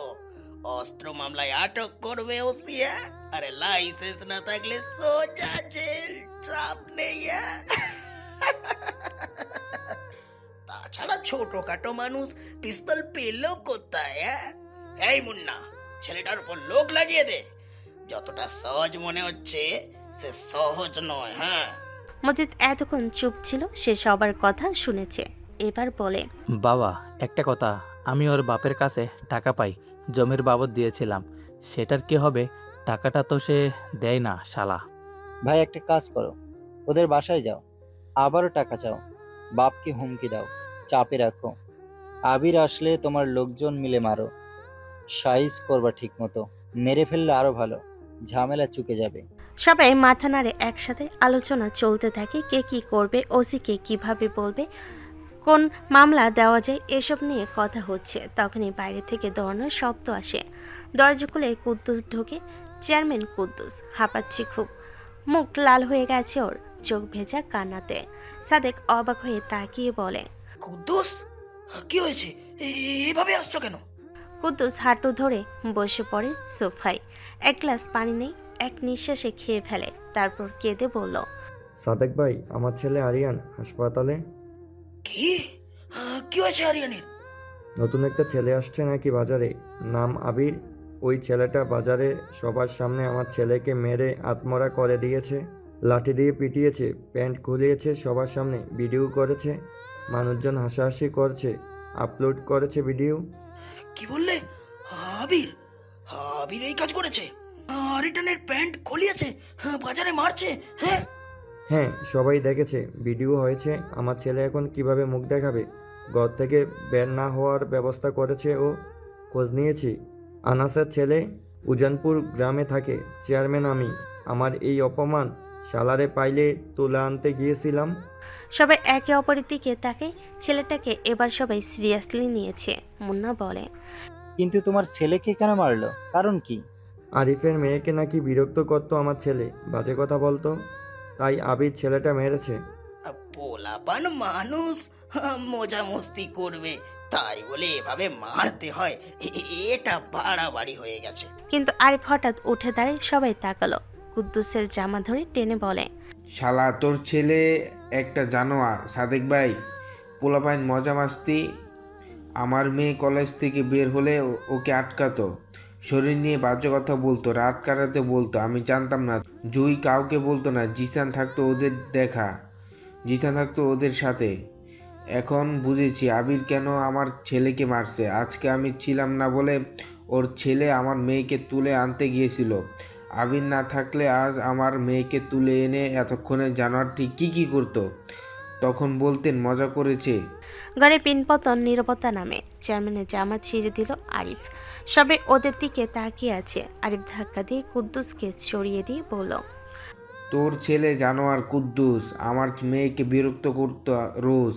আমি এতদিন কিছু বলিনি। কেন বলিনি জানিস? তোর ছেলে সবার সামনে বড়দের সাথে বেয়াদবি করে। কিছু বললে তোর সাথে আমার সম্পর্ক খারাপ হবে ভেবে বলতাম না। নিজের মেয়েকে নিজে চলে যেতাম। আমাকে হুমকি দিত, বলতো আমার সামনে আমার মেয়ে কন্যা খুলে দিবে, গা থেকে জামা খুলে নেবে। আবির তাকে মেরেছে, ভালোই করেছে। সাদেক ভাই, আমার কিন্তু একার না, আপনারও মেয়ে আছে। পোলাপাইন মজা কিন্তু অনেক কিছুই বোঝায়। আমার বেলায় মজা, আর যখন নিজেদের বেলা হবে তখন কি বিষয়টা একটু ভাবুন। আমি গেলাম। আরিফ ঘুরে হাঁটা দেয়। এমপির অফিস রুম থেকে বের হয় সে। দরজা পার হয়ে বেরিয়ে বাইরে আসলো। বাকিরা চুপ হয়ে আছে। সাদেক বুঝতে পেরেছে আরিফের রাগের কারণ। কুদ্দুস মাথা নাড়িয়ে বসে থাকে। মুন্না চায়ের কাপ ধরে রেখেছে, চুমুক দিচ্ছে না। সাদেক জানালার দিকে তাকিয়ে থাকে, কিছু বলেন না সে। রাস্তা বের হয়ে আরিফ হাঁটতে থাকে। মাথায় ঘুরছে আবিরের কথা। ছেলেটা তার মেয়েটাকে বাঁচিয়েছে, অথচ সে এতক্ষণ সেই ছেলের বিরুদ্ধে এসে পরিকল্পনা করছিল। আরিফ একটু থামে, নিজের মনেই বলে, আমি কি ভুল করছি? এদিকে আবির জুইকে বাড়িতে পৌঁছে দিল। দরজা খুলতে জাইমা বের হয়। মেয়েকে দেখে সাথে সাথে বুকে টেনে নিয়েছে। এতক্ষণে খবরটা সারা গ্রাম এলাকা হয়ে গেছে। কি হয়েছে? চোখ লাল কেন? কাঁদছিলি? আর ওর সাথে আসলি যে? জুই মায়ের বুকে মুখ লুকায়, তারপর একটু একটু করে সব কিছু বলে। কলেজের সামনে আরিয়ানার রাফসান কিভাবে আটকে ছিল, কি বলেছিল, কিভাবে হাত ধরেছিল, কিভাবে দৌড়ে বটতলে গিয়েছিল, সব বলে। তারপর বলে আবির ভাইয়ের কথা। আবির ভাইয়া না থাকলে আজ আমাকে তুলে নিয়ে যেত মা। জাইমা একটু থামে, জুইকে ছেড়ে দরজার দিকে তাকায়। আবির দাঁড়িয়ে আছে গেটের বাইরে। ভেতরে ঢোকেনি আবির। জাইমা আবিরের দিকে তাকিয়ে থাকে। দুদিন আগেও এ ছেলেকে ধাক্কা দিয়েছিল, বলেছিল চলে যেতে। ভেবেছিল ঝামেলা করতে এসেছে, আজ এই ছেলে তার মেয়েকে বাঁচিয়েছে। জাইমার চোখ ভেজে, মুখ দিয়ে কথা বের হয় না। আবির জাইমার দিকে একবার তাকালো, কোনো কথা বলে না, মুচকি হাসে কেবল। কিছু বলার দরকার নেই বলেই মনে করে। ঘুরে হাঁটতে শুরু করে ও। জাইমা পেছন থেকে দেখে আবির চলে যাচ্ছে, একবারও পেছন ঘুরে তাকাচ্ছে না। সন্ধ্যার আলো ফুরিয়ে আসছে। আদ্রিয়ার ঘরে টেবিল ল্যাম্পটা জ্বলছে এখন। নরম আলোয় ঘরটা উষ্ণ লাগছে। আদ্রিয়া আয়নার সামনে বসে আছে, কিন্তু আজ নিজেকে দেখছে না। কোলের উপর ফুলের তোড়া, আবিরের দেওয়া লাল আর সাদা মিলিয়ে অনেক ফুল। ফুলগুলো একটু শুকিয়ে এসেছে, তবু রেখে দিয়েছে ও। মাঝে মাঝে হাত দিয়ে ছুঁয়ে দেখছে। দরজায় টোকা পড়ল। আসো। নাজমিন বেগম ঘরে ঢোকে, হাতে চায়ের কাপ প্রতিদিনের মতো, কিন্তু আজ তিনি ঢুকতেই থমকে যান। তার মেয়ে আয়নার সামনে বসে ফুলের তোড়া কপালে নিয়ে বসে আছে, চোখে একটা ঘোরের মতো ভাব, ঠোঁটে হালকা হাসি। নাজমিন বেগম চায়ের কাপ রাখলো। আজ আদ্রিয়াকে খুশি দেখাচ্ছে। এই আদ্রিয়া চমকে তাকাই, ফুলটা লুকানোর চেষ্টা করে। কি মা, তুমিও? আরেকটা ফুলের তোড়া। আদ্রিয়া সাথে সাথে তোড়াটা পেছনে লুকানোর চেষ্টা করে, পারে না, মা আগেই দেখে ফেলেছে। দেখলাম তো, লুকাচ্ছিস কেন? কিচ্ছু না, এমনি। নাজনীন বেগম বিছানায় বসে মেয়ের দিকে তাকিয়ে হেসে বলল, প্রিন্স এলো কিনা, ফুল দিয়ে গেছে আবার। মা তুমি চুপ করো। কেন চুপ করব? তোর কোলে ফুল, চোখে ঘোর, ঠোঁটে হাসি, মায়ের কাছে কি লুকানো যায়? কিচ্ছু নেই লুকানোর। তাহলে লুকাচ্ছিস কেন একটু আগে? আদ্রিয়া ঘুরে আয়নার দিকে মুখ করে। আয়নাতে তার মাকে দেখা যাচ্ছে। মা তুমি না সত্যি বেশি কথা বলো। আচ্ছা বল, কাহিনী কি? কোনো কাহিনী নেই। ফুলগুলো শুকিয়ে যাচ্ছে, তবুও রেখে দিয়েছিস, ফেলে দিসনি এমনি? আদ্রিয়া চুপ করে থাকে আর চোখে ফুলগুলো দেখে। বল তো মা, কে দিয়েছে ফুল? আগেরটা যে দিয়েছিল এটাও সেই দিয়েছে। ও, তার মানে এটাও সেই সাহসী ছেলে? দ্বিতীয়বারও দিয়েছে, মানে সে তোকে পছন্দ করেছে? না মানে সেটা না, মানে সে এমনি দিয়েছে। বাজারে ছিলাম, কথা হচ্ছিল, দিয়ে দিল। এমনি এমনি কেউ ফুল দেয়? মা তুমি কি শুধু প্রশ্নই করবে? না, গল্পও শুনবো, বল। আদ্রিয়া একটু থামে, তারপর ঘুরে মায়ের দিকে তাকালো। মা ছেলেটা পুরোই একদম আলাদা। এই তো পাখির কথা ফুটেছে, তা কিভাবে আলাদা? আদ্রিয়া একটু ভাবে, তারপর বলতে শুরু করে। ছেলেটার নাম, হাসপাতালের ঘটনা, ডাক্তার রোগী দেখছিল না, দালালরা বাইরে পাঠাচ্ছিল। আবির গিয়ে সব ঠিক করেছে, মানুষের সামনে দাঁড়িয়ে কথা বলেছে। তারপর আরিয়ানের ঘটনা, জুই দৌড়ে এসেছিল, আবির গিয়ে জুইকে বাঁচিয়েছে। বাজারের সামনে আরিয়ানকে সাহায্য করেছে। তারপর বলে শুরুর ঘটনা। প্রথম দিন বাজারে দেখা, 5 জনকে কান ধরিয়ে রাখা দেখে হাসছিল। সিঁড়িও করতে গিয়েছিল, আদ্রিয়া বকা দিয়েছিল। আবির ভয় পায়নি, উল্টো চিকন প্রাণী বলেছিল তাকে। স্ট্যাম্প নিয়ে গিয়েছিল সে আর তার বান্ধবীরা, তবুও ভয় পায়নি, ফুল এনে হাতে দিয়েছিল। সব বলতে বলতে আদ্রিয়ার মুখে হাসি আসছে, মাঝে মাঝে থামছে, আবার বলছে। নাজমিন বেগম চুপ করে শোনে সব, মাঝে মাঝে একটু হাসে, মেয়ের মুখের দিকে তাকিয়ে থাকেন। আদ্রিয়া বলা শেষ করে। তারপর মানে? তোর কেমন লাগে ছেলেটাকে? আদ্রিয়া আবার আয়নার সামনে মুখ ঘোরায়, লজ্জা পাচ্ছে এবার, আস্তে করেই বলল, ভালো লাগে। কতটা ভালো? মা। আচ্ছা বলতে হবে না, মুখ দেখলেই বোঝা যাচ্ছে। নাজমিন বেগম একটু চুপ থাকে, মেয়েকে জ্বালাতে কার ভালো লাগে? তো ছেলেটার নাম আবির? একদিন বাড়িতে আনিস তো। আদ্রিয়া সাথে সাথে ঘোরে, চমকে গেছে। তার মানে মা মেনে নিয়েছে বিষয়টা। খুশিতে লাফাতে ইচ্ছে করছে ওর, তবে পরক্ষণে বাবার কথা মনে করে বলল, কি বাড়িতে? মা তুমি কি বলছো? বললাম আনিস, চা খাবো একসাথে, কথা বলবো। কিন্তু বাবা ভাইয়া ওরা যদি জানতে পারে? সব আমি সামলাবো, চিন্তা নেই। মা সত্যি? হ্যাঁ, আমি দেখব। তোর বাবাকে আমি চিনি, আর তোর ভাইয়াকেও। একটু সময় লাগবে, কিন্তু হবে। মা তুমি এত সহজে রাজি হয়ে গেলে? নাজমিন বেগম হাসে মেয়ের কথাতে, তারপর বলল, কারণ আমার একটা বদ ফাজিল দুষ্টু মেয়েকে যে ছেলে শান্ত করে দিল, মারামারি নিয়ে যে সারাদিন পড়ে থাকতো, সেই মেয়ে এখন ফুল জড়িয়ে বসে আছে। সেই ছেলে কেমন হবে একটু দেখার ইচ্ছে হচ্ছে। মা তুমি না।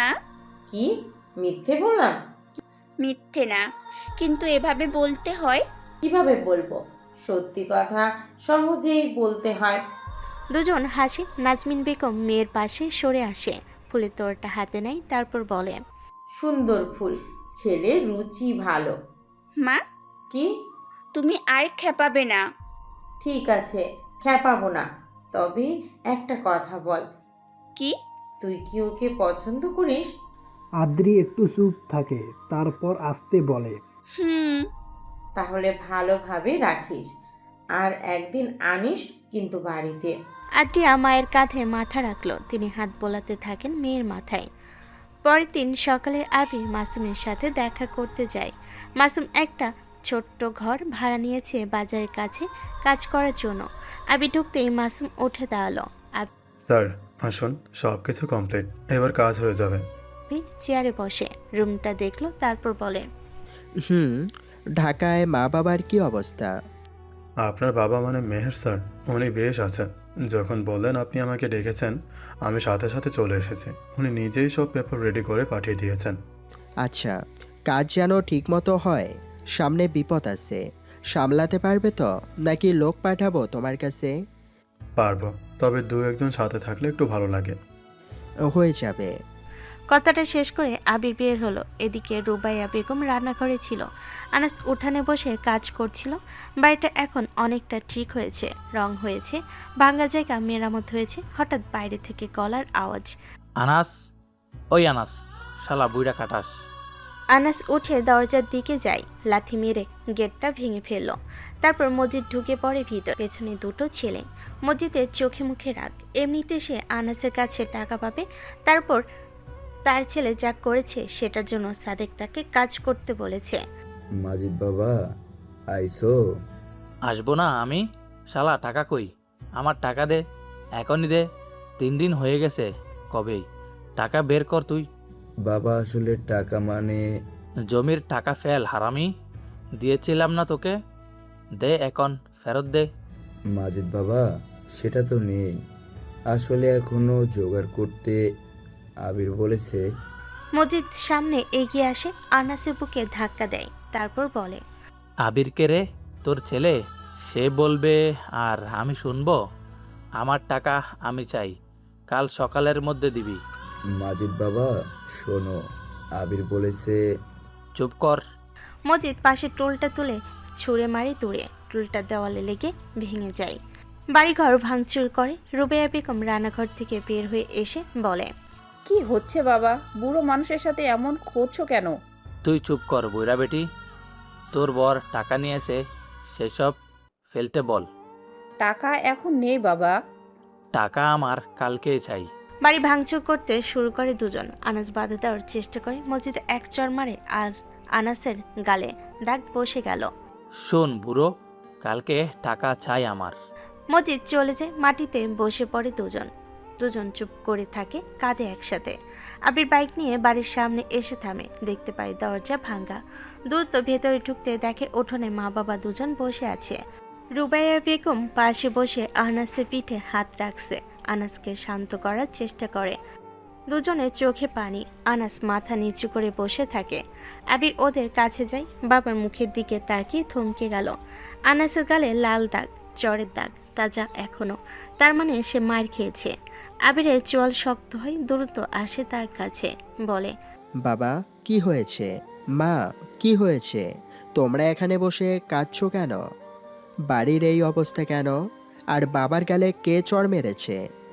আনাস মাথা তুলল, ছেলের চোখের দিকে তাকালো, তারপর মাথা নামাই আবার কেঁদে বলে, আবির, মাজিদ এসেছিল। কে মজিদ? ওই সাদেক এমপির বড় ছেলে, মেম্বার। সে টাকা চাইতে এসেছিল, আমি দিতে পারিনি।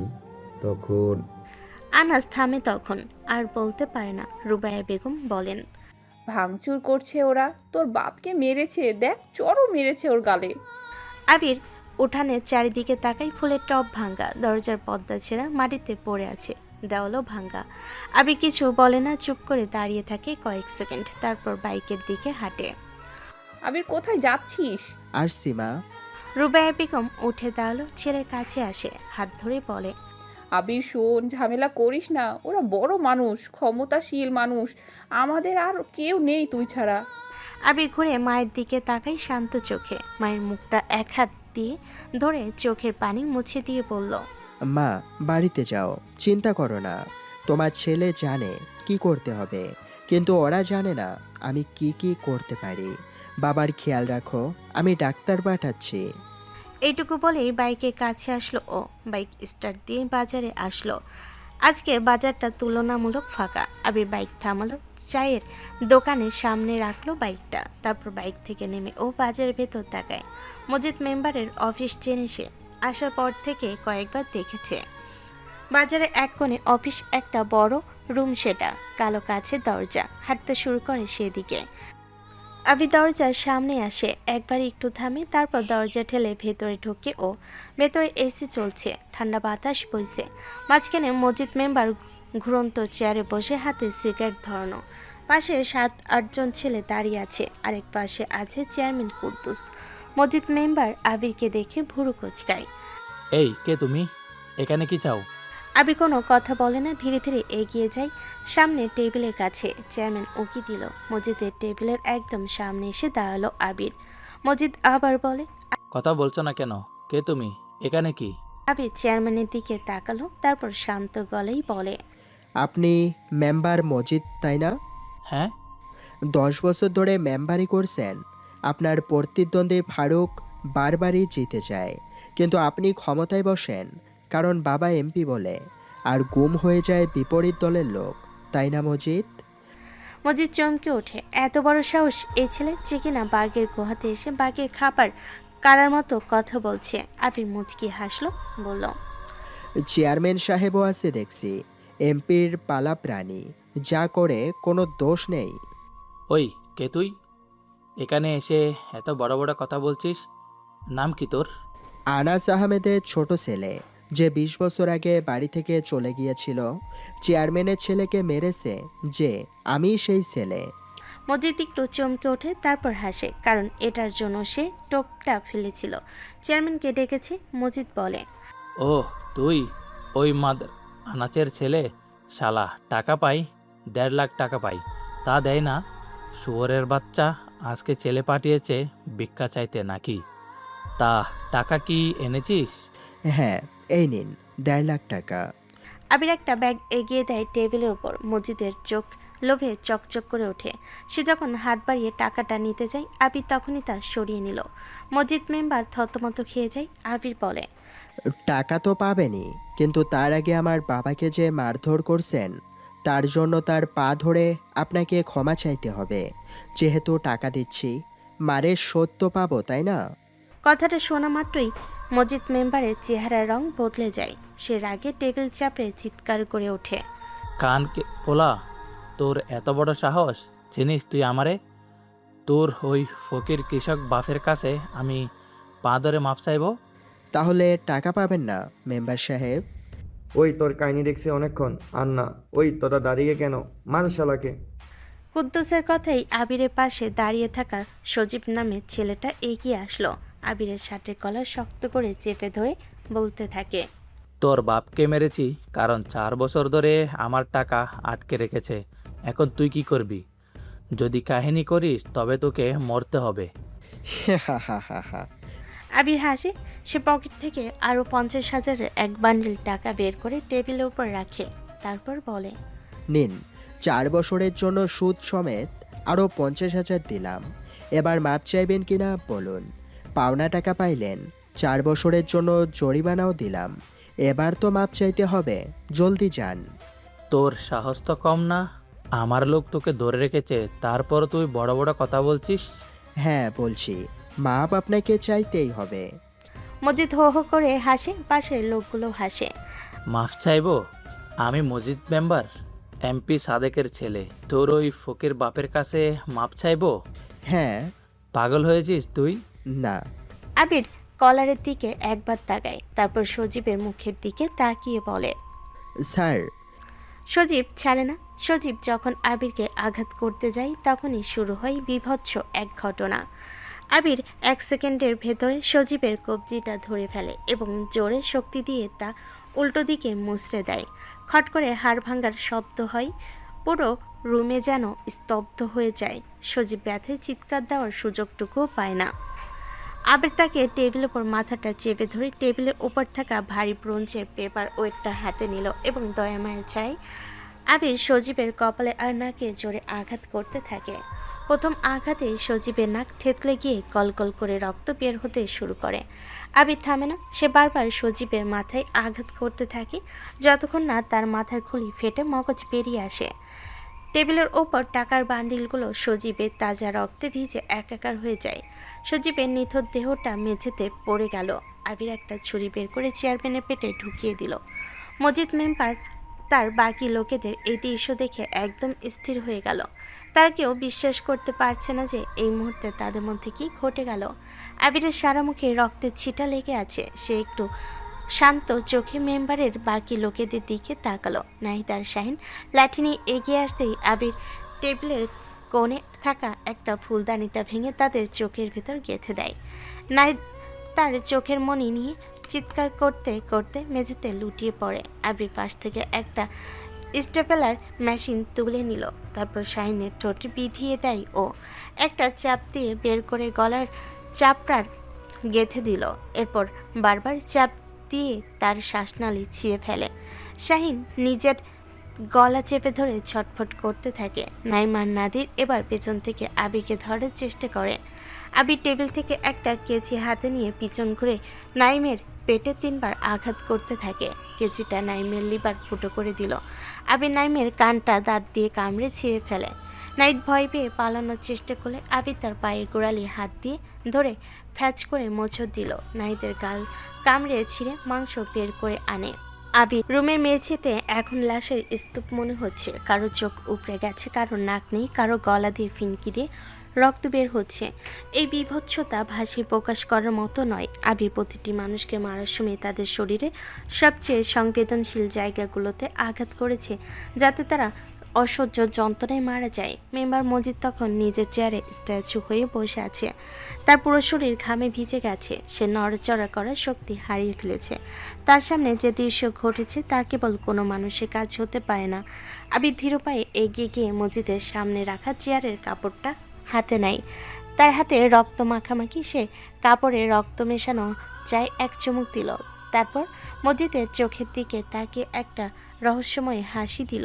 মজিদ মেম্বার এবার বুঝতে পারে যে সে যে আগুনের সাথে খেলছিল তা আজ তাকে ছাই করে দেবে। ঘরের দেওয়ালে দেওয়ালে এখন কেবল রক্তের ছাপ। আবির মজিদের সামনে থেকে সিগারেটের প্যাকেট হাতে নেয়। একটা সিগারেট বের করে মজিদকে ইশারা করে আগুন জ্বালাতে। মজিদ ভয়ে ভয়ে কাপা হাতে সিগারেটে আগুন জ্বালালো। আবির একটা টান দিয়ে বলল, কি রে মজিদ, ভয় পাইছিস? শোন, তোর জন্য 2টো পথ আছে। এক, বাবার কাছে গিয়ে মাপ চাইবি, আর না হলে তুই এদের মতো মরবি। সিদ্ধান্ত তোর, কাজ আমার। মজিদ কিছু বলে না। আবির আরেকটু কাছে আসে ওর। মজিদ ভয়ে বলে, আমাকে ছেড়ে দাও। আমি তোমার বাবার সব দেনা পাওনা মাফ করে দিচ্ছি। যা বলবে সব করব আমি। দয়া করে মেরো না ভাই। আবির নিজের রক্তমাখা হাতটা মজিদ মেম্বারের ফর্সা গালে আলতো করে বুলাতে বুলাতে বলে, মাপ তো এখন আপনি করবেনই, কিন্তু এত কিছু যে হলো সেগুলোর কি হবে? কথা বন্ধ রাখতে হবে। সব করব আমি, সব যা যা বলবে। কিন্তু তুমি ওদের মারলে কিভাবে? তুমি কি মানুষ? আবির হাসি। সে কোনো কথা বলল না। আবির উঠে দাঁড়িয়ে মজিদকে বলে, তোর গা থেকে কাপড় খোল। কেন? প্রশ্ন নয়। আবিরের কথায় সে রাজি হয়। গা থেকে জামা খোলে, ওর বেল্ট দিয়ে হাত দুটো বাঁধে সে। তারপর ওর জামাটা ছোট করে মুখের ভেতর ঢুকিয়ে দিল আবির। এরপর একটা লাঠি নেয় আবির। মজিদের পিছনে লাগাতার বাড়ি মারতে থাকে। মজিদ করতে থাকে। টেবিলের উপরে উল্টো করে শুয়ে দিয়ে তার পেছনে বাড়ি মারতে থাকে। 5 মিনিট ওভাবে পিটাতে থাকে সে। এমন সময় 5 জন ছেলে ঢোকে মজিদের অফিসের ভিতরে। তারা আবিরকে বলল, স্যার চলে এসেছি। গুড, কাজ শেষ করো জলদি। সব জায়গায় সাফ দেখতে চাই। ঠিক আছে স্যার। ছেলেগুলো রুমের ভিতর পরিষ্কার শুরু করে। লাশগুলো একটা কালো বড় মাইক্রোবাসে ওঠাতে থাকে। আবির মজিদের হাত খুলে দিল। তারপর আবার জামা কাপড় পরতে বলল, চল এবার আমার বাড়ি। মানে তুই যাবি, যে আমার বাবাকে সরি বলবি। মজিদ কিছু বলে না। আবির বের হয়ে যায়। মজিদ চুপ করে দাঁড়িয়ে থাকে। রুবাইয়া বেগম রান্নাঘরে কাজ করছে। আনাস উঠোনে বসে আছে। একটু আগে ডাক্তার দেখে গেছে। এখন তিনি একটা ছাগলের বাচ্চাকে ঘাস খাওয়াচ্ছেন। মজিদ এসে যা করেছে তার ধাক্কা এখনও কাটেনি। হঠাৎ গেটের দিকে তাকিয়ে চমকে ওঠে আনাস। মজিদ মেম্বার আসছে আবার। আনাস উঠে দাঁড়ালো। ভেতরে ভয় ঢুকে আছে, আবার তাকে দেখে ভয়টা আরও বেড়ে যাচ্ছে। রুবাইয়া বেগম রান্নাঘর থেকে বেরিয়ে আসে দ্রুত। মজিদকে দেখে থমকে যায়। আনাস প্রশ্ন করে, আবার কেন আসছেন মেম্বার সাহেব? বললাম তো সময় দিন, আমি টাকা দিয়ে দেব, আমাদের আর মারধর করবেন না। মজিদ কোনো কথা বলে না, সামনে এগিয়ে আসে, আনাসের একদম সামনে আসে। তারপর হঠাৎ মাটিতে বসে পড়ে, আনাসের পা দুটো দু হাতে জড়িয়ে ধরে। আনাস পিছিয়ে যেতে চাই, পারে না। মজিদ শক্ত করে ধরে রেখেছে। তারপর কেঁদে ফেলে মজিদ। ডুকরে কেঁদে ওঠে। সে বলল, চাচা আমাকে মাফ করে দেন, বড় গুনাহ হয়ে গেছে আমার টাকা লাগবে না, বরং আমি আপনাকে আরও টাকা দেব, তবু আমাকে মাফ করে দেন। আনাস হতভম্ব হয়ে দাঁড়িয়ে থাকে, কি বলবে বুঝতে পারছে না। দ্রুত বলে, কি বলছেন মেম্বার সাহেব? আপনি আমার পা ধরছেন কেন? আমার মাথায় কাজ করছে না। আমি আর কোনোদিনও আপনার ছায়াও মাডাম না, মাফ করে দেন। রুবাইয়া বেগম একপাশে দাঁড়িয়ে দেখছে, চোখ বড় হয়ে গেছে। এই লোক সকালে এসে বাড়ি ভাঙচুর করেছে, স্বাধীন মেরেছে, গালি দিয়েছে, আর এখন পায়ে পড়ে কাঁদছে। মজিদ কিছুক্ষণ কান্নাকাটি করে, তারপর পকেট থেকে এক গাদা টাকা বের করলো, আনাসের হাতে গুজে দেয়। তারপর এক মুহূর্ত দেরি না করে উঠে দাঁড়ালো, গেটের দিকে হাঁটে। গাড়িতে উঠে সে চলে যায় সেখান থেকে। তবে মজিদ অনেক ঘোরাচ্ছিল। আনাস হাতের টাকার দিকে তাকিয়ে আছে। মজিদ মেম্বারের হঠাৎ এই পরিবর্তন কিছুতেই মাথায় ঢুকছে না। রুবাইয়া স্বামীর পাশে এসে দাঁড়ালো, বলল, ওগো, আবির আসার পর সব কিছু কেমন পাল্টে গেল। সে আসতে তবে সত্যি আমাদের সব বিপদ কেটে গেছে। আমি কিছুই বুঝতে পারছি না মেম্বার কেন এমন কান্নাকাটি করলো। চিন্তা করো না, নিশ্চয়ই আল্লাহ আমাদের দিকে মুখ তুলে তাকিয়েছে। কিন্তু আবির এখন কোথায়?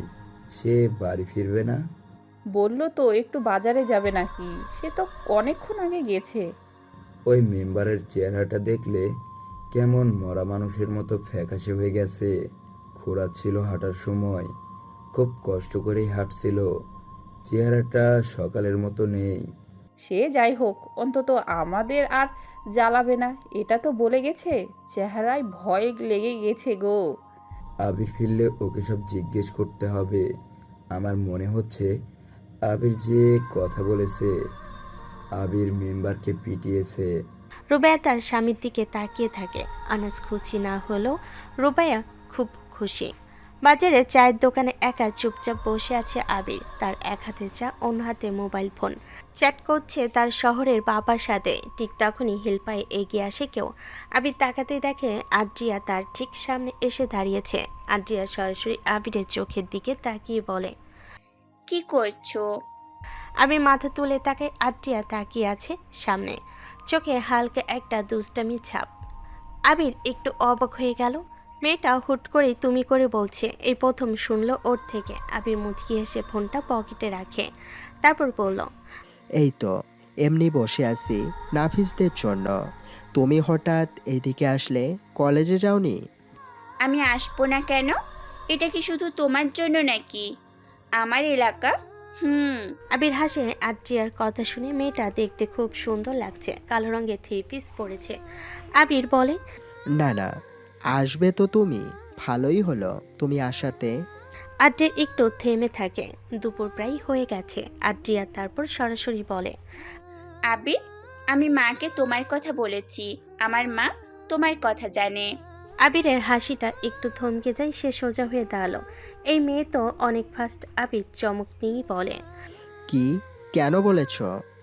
কি বলেছ তাকে? উনি কি বলল? আমি মাকে সব কিছু শেয়ার করি, সব কিছু মানে সব কিছু। তুমি কে, কোথায় দেখা হয়েছে, কি কি করে বেড়াও, ফুল তুমি দাও, মায়ের তো তোমার ফুল দেখে খুশি হয়। আবির একটু নার্ভাস হয়ে পড়ে, ঢোকও গিলল। আদ্রিয়া এমন কিছু করবে ভাবতে পারেনি। মেয়েটা তার মাকে কেন বলল? সব মানে কতটুকু বলেছ? যতটুকু জানি, যা দেখেছি। তুমি চেয়ারম্যানের ছেলেকে পিটিয়েছো, সেটাও মা জানে। আবির একটু চুপ করে থাকে। ভদ্রটার একটা হাসি দিল। আদ্রিয়া একটু অবাক হয়। যে ছেলেকে কখনো ভয় পেতে দেখেনি সে ছেলে তার মায়ের কথায় ভয় পেয়ে গেল। আদ্রিতা বলে, তোমার সব কথা শুনে মা তোমাকে দেখতে চেয়েছেন। এবার আবির সত্যি চমকে যায়, সে বসা থেকে উঠে দাঁড়ালো। এটা একটু বেশি বেশি হয়ে গেল। আবির দ্রুত বলল, দেখতে চেয়েছে মানে? হঠাৎ কেন? আমি কি করলাম? আমি আর ফুল দেব না। চুপ। তবে কেন দেখতে চেয়েছেন জানি না, মা বলল দেখতে চায় আবিরকে, ব্যাস। আমাকে কারণ দিয়ে বলেনি, যদিও এতটুকু বলেছে যে ছেলেটা দুষ্টু ফাজিল, মেয়েকে শান্ত করতে পারে, তাকে তিনি দেখতে চান। এটা একটু আনিজি না? মানে হঠাৎ তোমার মা আমাকে ডাকছে, আমি তো পুরো স্ট্রেঞ্জার তার কাছে। ওনার সামনে কিভাবে নিজেকে প্রেজেন্ট করব? আমি যাব না। কিসের স্ট্রেঞ্জার? আমি তো বলেইছি তোমার কথা মাকে, শুরু থেকেই বলেছি তুমি স্ট্রেঞ্জার থাকুনি। আর চলো তো। আবির মাথা চুলকায়, বেচারা পড়ে গেছে। এবার ফাপড়ে কিছু বলবে বুঝতে পারছে না, তবুও বলে, আচ্ছা মানলাম তিনি আমাকে জানে, কিন্তু এত তাড়াতাড়ি দেখা করব? কি না কি প্রশ্ন করে, কি বলবো তাকে? আরে আমার মাকে দেখলে তোমার সব ধারণা চলে যাবে। মাকে বলেছি তুমি আসবে, এক্ষুনি চলো। আবির এবার থমকে যায়, পুরোপুরি দূরে তাকিয়ে থাকে। দূরে ভাবনার ছায়া। কয়েক সেকেন্ড কিছু বলে না। আদ্রিয়া আবিরের দিকে চেয়ে আছে, তারপর বলে, আচ্ছা একটা কন্ডিশন আছে আমার। কি কন্ডিশন? তোমার বাবা বা ভাইদের কাছে আমার নাম আবির বলা যাবে না, ওদের কাছে নিলয় বলবে। শুধু তোমার মায়ের কাছে আবির বলতে পারো। আদ্রিয়া কিছুক্ষণ তার দিকে তাকিয়ে থাকে, বোঝার চেষ্টা করে আবির কেন ওটা বলল। প্রশ্ন করতে চেয়েও কিছু পারেনি, তারপর ধীরে মাথা নাড়িয়ে বলে, আচ্ছা ঠিক আছে। প্রমিস? হ্যাঁ প্রমিস। এখন যাবে? আবির একটা লম্বা শ্বাস নেই, তারপর হাঁটতে শুরু করে। আদ্রিয়াকে বলে, চলো। দুজন পাশাপাশি হেঁটে এগিয়ে যাচ্ছে। দুপুর হয়েছে। টেবিলে নাজমিন আর কাজের মহিলা খাবার দিচ্ছে। নিচের ঘরে বসে আছে সাদেক আর মুন্না। বাড়ির ভেতরে একটা নিস্তব্ধতা বিরাজ করছে। বিশাল ড্রয়িং রুম, দামি সোফা, দেওয়ালে ফ্রেম করা ছবি। এমপি সাদেক তার চেয়ারে বসে আছে, মুন্না পাশে ফোন ঘাঁটছিল। সবকিছু স্বাভাবিক ছিল ঠিক যতক্ষণ না দরজাটা খুলে যায়। দরজা খুলে মজিদ ঢোকে। দেখে বোঝা যায় কিছু একটা হয়েছে ওর। চোখ দুটো লাল দেখাচ্ছে, মুখ ফ্যাকাশে মনে হচ্ছে, কপালে ঘাম জমে আছে। সে সোজা এসে ধপ করে সোফায় বসে পড়ে। পা দুটো আর বহন করতে পারছিল না ওর শরীরটাকে। পিঠে হাত দেয়, মুখ কুচকে যায় ব্যথায়। শরীরটা কাঁপছে হালকা হালকা, জ্বরের মতো একটা ভাব। মুন্না ফোন রেখে সোজা হয়ে বসে প্রশ্ন করলো, ভাই তোর কি হয়েছে? এমন চোখ মুখ লাল কেন? ভয় পেয়েছিস যে? মজিদ কিছু বলে না, ঠোঁট নাড়ানোর চেষ্টা করে, কিন্তু গলা দিয়ে শব্দ বের হয় না। সে সোফার হাতলে মাথা ঠেকিয়ে চোখ বন্ধ করে। সাদেক চায়ের কাপ নামিয়ে রাখে। বিষয়টা সিরিয়াস লাগছে। প্রশ্ন করলো, কি হয়েছে তোর? এই কথা বলছিস না কেন? মজিদ একটু সময় নেই, তারপর ধীরে ধীরে মাথাটা তোলে, বাবার দিকে তাকিয়ে বলল, বাবা, চেয়ারম্যান মরে গেছে। মজিদের কথা বের হতেই ঘরে পিনপতন, নীরবতা নেমে আসে। সাদেক একেবারে স্থির হয়ে যায়, চমকে গিয়ে বলল, কি? মুন্নার মুখ হা হয়ে গেছে, সেও বলে ওঠে, কি? হ্যাঁ, মরে গেছে। কি বলছিস তুই? কে মারছে? চেয়ারম্যান মারছে মানে কি? তোর এই অবস্থা কেন? কি হয়েছে ভাই? মজিদ একটু থামে, শ্বাস না নিতে পারছে না। তার নাম নিতে যেন কষ্ট হচ্ছে, তার ঠোঁট কাঁপে। ওই আবির। কি? আবির? এই আবির তো খুব জ্বালাচ্ছে। সাদেকের গলায় এবার শুধু অবাক হওয়ার নয়, অন্য কিছু একটা মিশে যায়। মজিদের দিকে তাকিয়ে আছে সে। মজিদ বলে, হ্যাঁ, আবির মারছে তাকে। সে এসেছিল আমার অফিসে। আমি ওর বাবাকে চর মেরেছিলাম। টাকার ব্যাপারে ঝামেলা হয়েছিল, তাই সে এসে মেরে ফেলেছে আমার লোকদের সাথে, চেয়ারম্যানকেও। সেও ছিল আমার সাথে। মুন্নার গাল লাল হয়ে ওঠে রাগে, চোখ দুটো সরু হয়ে আসে। সে উঠে দাঁড়ালো, কোমরে হাত যায়, এক ঝটকায় পিস্তল বের করে হাতে নিল। সাদেক সঙ্গে সঙ্গে বলে ওঠে, মুন্না, বাড়ির ভেতরে এসব না। আদ্রিয়া আছে ভেতরে। তোদের বোন এসব দেখলে ভয় পায়। ওটা পকেটে রাখ, ভাবতে দে। মুন্না থামে, একটু থেমে থেকে পিস্তল আবার কোমরে গুজে দেয়, কিন্তু চোখে আগুন যায় না। সাদেক চেয়ারে হেলান দিয়ে বসে থাকে, কিন্তু ভেতরে ভেতরে মাথাটা কাজ করছে না ঠিক মতো। আবির নামটা খুব ভালো করে শুনেছে সাদেক, কিন্তু এত বড় সাহস ওর! সত্যি কাউকে মারতে পারে? তার ছেলের অফিসে ঢুকে মানুষ মেরে যাবে? সে কে? তার পরিচয় কি? এত শক্তি কোথায় পাচ্ছে ও? বাবা, কি করব এখন? আবির কি তুলে এনে মেরে ফেলবো? অনেক হয়েছে, আর না। না, ভাবতে দে। এখন এই মাথা গরম করার সময় না। আগে ওসিকে ফোন দে, ওসি ওকে তুলে আনুক, তারপর ব্যাটারে বোঝাবো আমি কি জিনিস। হ্যাঁ। মোনা সঙ্গে সঙ্গে ফোন করে ওসি করিমের নম্বরে কল দেয়। রিং হতে থাকে, একবার দুবার তিনবার কল দিল, কেউ ধরে না ওর কল। আবার কল দেয় সে, আবার একই অবস্থা। 4-5 বার দেবার পর বুঝতে পারে কোনো সাড়া নেই। মুন্না বিরক্ত হয়ে ফোন নামিয়ে রাখে। বাবা ধরছে না। সাদেক নিজের হাত বাড়িয়ে ফোন নেয়, নম্বর লাগান, রিং হয়, ধরে না। আরেকটা নাম্বার ট্রাই করে, সেটাও বন্ধ। মেজাজ খারাপ হয় ওর। শেষমেশ সরাসরি থানার আন্ডার লাইনে কল করে। কয়েক সেকেন্ড পর একজন হাবিলদার ফোন ধরে। হ্যালো, চলো। এই ওসি করিম কই? হ্যাঁ, জানোয়ারটাকে বল আমি ডাকছি, ওরে চটকাবো আমি। ওপাশে হাবিলদার একটু ঘাবড়ে যায়। এমপি চিল্লানি দিচ্ছে, ভয় নিয়ে বলল, স্যার জানি না গতকাল থেকে তিনি অফিসে আসেনি, তবে আজকে একটা চিঠি এসছে, তাকে বদলি করা হয়েছে। নতুন একজন অফিসার আসবে আজকালের ভেতরে। আর কিছুই জানি না স্যার। সাদেক মুহূর্তের জন্য চুপ করে যায়। মেজাজ খুব খারাপ হয় ওর। কি? হাবিলদার লাফ দিয়ে ওঠে। এমন কণ্ঠস্বর শুনে ঘাবড়ে গেছে। দ্রুত বলে, জি স্যার, বদলির চিঠি এসছে। হুট করে আমার উপজেলা থানা থেকে ওসি বদল হলো, আর আমি এমপি হয়ে জানলাম না। কে করেছে এটা? কে? স্যার আমি জানি না, আপনি ওরে খোঁজ নেন। সাদেক ফোন রেখে দেয়। মুখ দিয়ে গালি গালাজ বের হতে থাকে। মুখটা এখন আর শুধু চিন্তা না, রাগে লাল হয়ে উঠেছে। মুন্না সেটা দেখেই বুঝতে পারে কিছু একটা হয়েছে। কি হলো বাবা? ওসি নেই, বদলি হয়ে গেছে। কে করেছে জানি না কেউ। সালা সালা কি হচ্ছে হঠাৎ? হ্যাঁ, মুন্না চোখ বড় করে। মজিদ চুপ করে সোফাতে শুয়ে আছে, কথা বলতে পারছে না। মুন্না বলে, কিভাবে সম্ভব? তোমার এলাকার থানার ওসি বদলি হবে আর তুমি জানবে না? উপরে খোঁজ নাও তো। সাদেক জবাব দেয় না। তিনি উঠে জানালার কাছে যান, বাইরে তাকান। মাথায় অনেক কিছু ঘুরছে। তিনি ফোন তুলে এবার পররাষ্ট্র মন্ত্রণালয়ের একটা নাম্বারে কল দেয়। কয়েক সেকেন্ড পর মন্ত্রী ফোন ধরেন। স্যার আমি এমপি সাদেক, মেঘাডাঙ্গা উপজেলার এমপি। আমার থানা থেকে ওসিকে কে বদলি করেছে জানেন? ও পাশ থেকে মন্ত্রী জবাব দিল, হ্যাঁ, তাকে বদলি করা হয়েছে। উপর থেকে অর্ডার ছিল। এসব নিয়ে প্রশ্ন করুন না সাদেক, ঝামেলা বাড়বে। রাখি। কিন্তু স্যার ও কি করেছে? পট করে লাইন কেটে যায়। সাদিক ফোনটা হাতে নিয়ে দাঁড়িয়ে থাকে। কয়েক সেকেন্ড মুন্না এগিয়ে আসে। কি হয়েছে বাবা? এই সালাম মন্ত্রীকে পেলে না আমি একদম উপরে পাঠাতাম। ওসি নেই শুনেছিস? আমার লোককে বদলি কে করেছে বলতেও পারছে না। ওপর থেকে অর্ডার বলছে, কিন্তু কার অর্ডার সেটা কেউ বলছে না। ঘরে আবার নীরবতা নামে। মজিদ সোফায় হেলান দিয়ে চোখ বন্ধ করে আছে। শরীরটা এখনো কাঁপছে। মুন্না দাঁড়িয়ে দাঁড়িয়ে মেঝের দিকে তাকছে। সাদেক জানালার বাইরে তাকিয়ে থাকে। মাথায় একটার পর একটা প্রশ্ন ঘুরছে। আবিরকে দুপুর করেছে। নাজমিন বেগম টেবিলে খাবার সাজাচ্ছেন। ভাত, মাছ, মাংস, ডাল, সবজি সব গুছিয়ে রাখছে। কাজ শেষ করে আঁচল ঠিক করে সাদেকের ঘরের দিকে যায়। দরজায় টোকা দিয়ে ভেতরে ঢুকে সাদেক আহমেদ জানালার কাছে দাঁড়িয়ে বাইরের রাস্তা দেখছে। মুন্না পাশে বসে ফোন দেখছিল। এই তোমাদের খাবার দিয়েছি, জলদি আসো।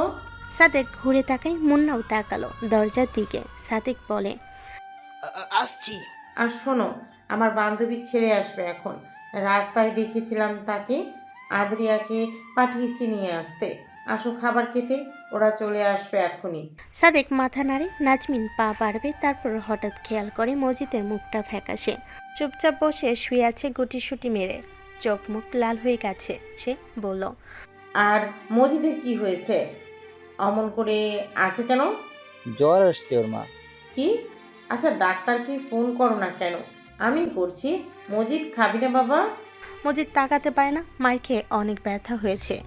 তার মা জানে না কিছু। মজিদের দুর্বল ভাবে বলল, না মা, অসুস্থ লাগছে।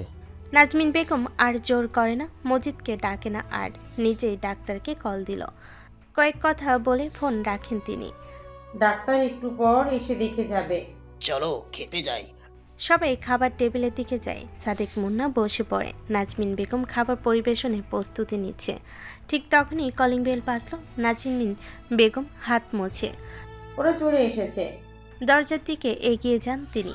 দরজা খুলতেই আদ্রিয়া দাঁড়িয়ে, পেছনে একটা ছেলে, লম্বা পরিষ্কার শার্ট পরা, চুল গোছানো আছে, হাতে মিষ্টির কতগুলো প্যাকেট। আদ্রিয়াকে বসিয়ে এসে কিনতে গেছিল, সাথে আরও একটা গিফটের প্যাকেট। আদ্রিয়ার পিছনে আবির দাঁড়ানো। নাজমিন বেগম আবিরকে দেখে আঁচলটা মাথায় টেনে নিল। আবির সালাম দেয়। আসসালামু আলাইকুম আন্টি। ওয়ালাইকুম আসসালাম বাবা, ভালো আছো? জি ভালো আছি, আপনি কেমন আছেন? এইগুলো নিন। আলহামদুলিল্লাহ ভালো। আবার এসব আনার কি দরকার? দেখেছো ছেলের কাণ্ড, এত ফল মিষ্টি এসব দরকার ছিল? আদ্রিয়া কিছু বলিসনি কেন? আদ্রিয়া চুপ করে থাকে। আবির দিকে ঘুরে একবার তাকিয়ে বলল, বারণ করেছি, শুনলো না। তুই কেমন বারণ করলি? থাক আন্টি, বাদ দেন। মা, ঘরে তো ঢুকতে দাও। নাজমিন বেগম হেসে সরে দাঁড়ালো। এতক্ষণ বকবক করছিল বাহিরে দাঁড় করিয়ে। হ্যাঁ হ্যাঁ, আসো আসো। সবে ভেতরে ঢোকে। খাবার টেবিলের কাছে আসতে সাদেক আর মুন্না মাথা তোলে। আবির সবার দিকে তাকিয়ে সালাম দেয়। সবাই তাকালো। ছেলেটা দেখতে ফর্সা, সুন্দর, হ্যান্ডসামও আছে। আসসালামু আলাইকুম। ওয়ালাইকুম আসসালাম। নাজমিন বেগম পরিচয় করিয়ে দেওয়া শুরু করে। বাবা, এটা তোমার আঙ্কেল, আর এটা আমার ছোট ছেলে মুন্না। বড় ছেলে আসেনি, জ্বর অনেক। আবির মাথা নেড়ে সালাম দেয়। মুন্নার দিকে তাকিয়েও। নাজমিন বেগম আবির দিকে ফের, তারপর মুচকি হেসে বলে, তোমার মা কেমন আছে? অনেক দিন তোমার মাকে দেখিনি। সেই যে স্কুল থাকতে দেখেছিলাম, তুমি এখানে এসেছো বেড়াতে। তোমার মা ফোন না দিলে তো জানতামই না। আবির একটু থামে, অবাক হয়। মুচকি হাসে সে, মনে মনে বলে, যাক, আদ্রিয়ার মা বেশ ভালো, পরিচয় দিয়েছে তার। জি ভালো আছে। মা আপনার কথা প্রায়শই বলে, বলে আপনি এখন এমপির বউ বলে খোঁজই নেন না। নাজমিন বেগম হাসে, তারপর সাদেক আর মুন্নার দিকে ফিরে বলে, তোমাদের বললাম না, এইগুলো আমার বান্ধবীর ছেলে। নাজনীনের কথার ফাঁকেই আদ্রিয়া জোরে বলে ওঠে, নিলয়, ওর নাম নিলয় মা। নাজনীন বেগম একটু থামে, অবাক হয়। আদ্রিয়ার দিকে তাকালো। আদ্রিয়া আস্তে করে ঘাড় নাড়াতে থাকে। বুঝে যায় সে। হ্যাঁ নিলয়।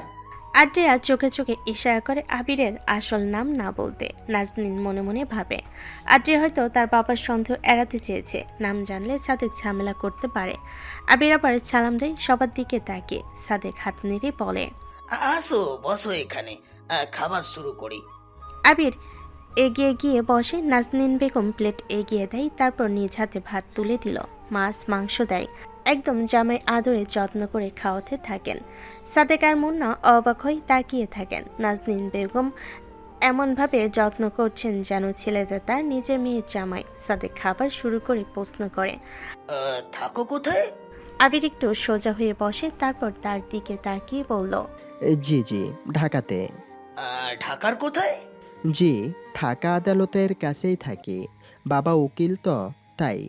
মুন্না হঠাৎ খাবার থামিয়ে চোখ তুলে তাকালো, বলল, উকিল? আচ্ছা, তুমি মাসুম নামের উকিলকে চেনো? আবির মুচকি হাসে। এরা জানেও না কার সাথে বসে আছে ওরা। মাইন্ড গেমটা জমেছে এবার। সে বলে, হ্যাঁ চিনি তো, আমার বন্ধু হয়, বড় উকিল, জমি জমার বিষয়ে এক্সপার্ট। বাহ বাহ বাহ বাহ। তা তুমি কি করো? জি মেডিকেল স্টুডেন্ট, এই বছরে শেষ হবে, ইনশাআল্লাহ ডক্টর হয়ে যাব এবারই। নাজনীন বেগম সাথে সাথে চোখ বড় করে তাকায়, তারপর বলে, কি তুমি মেডিকেলে পড়ো? ওই আদ্রিয়ার বাবা, আমার মেয়ের জন্য এরকম একটা ছেলে দেখলে হয় না? জামাই ডাক্তার হলে মন্দ না, কি বলো তোমরা? আবির খাবার মুখে বিষম খেয়ে কাশতে শুরু করে। আদ্রিয়ার মুখ লাল হয়ে যায়। সে মাথা নিচু করে রাখে। সাদেক আর মুন্না কয়েক সেকেন্ড নাজনীন বেগমের দিকে তাকিয়ে থাকেন, কিছু বলেন না।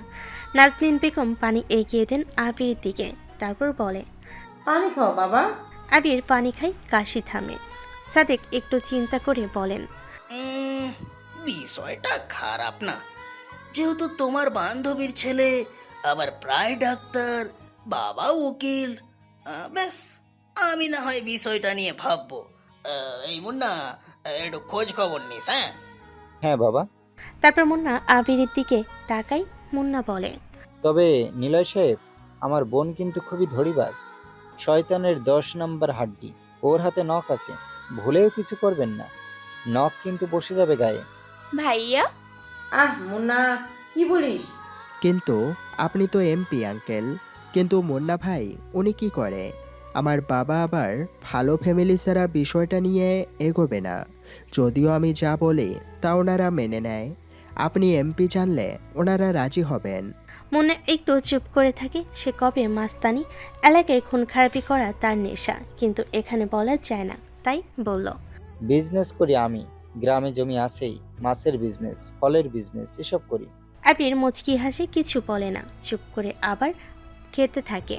খাবার শেষে আবির সবার সাথে কিছু সময় গল্প করে বের হয়ে যায়। নাজনীন বেগম গেট পর্যন্ত এগিয়ে দিল তাকে। আন্দ্রিয়া দরজার কাছে দাঁড়িয়ে থাকে, কিছু বলে না, শুধু চোখে চোখে বিদায় জানায়। আবির চলে যাওয়ার কিছুক্ষণ পরই মজিদ ঘর থেকে বের হয়ে আসে। শরীরটা এখনও দুর্বল, কিন্তু আগের চেয়ে ভালো। ডাক্তার দেখে গেছে। সে টেবিলের কাছে এসে দেখে সবাই হাসি খুশি মুখে বসে আছে। তোমরা এত হাসাহাসি করছিলে কেন? কি হয়েছিল? আমাদের বান্দরবনের জন্য একটা ডাক্তার ছেলে দেখেছি, নাম নিলয়, মায়ের বান্ধবীর ছেলে।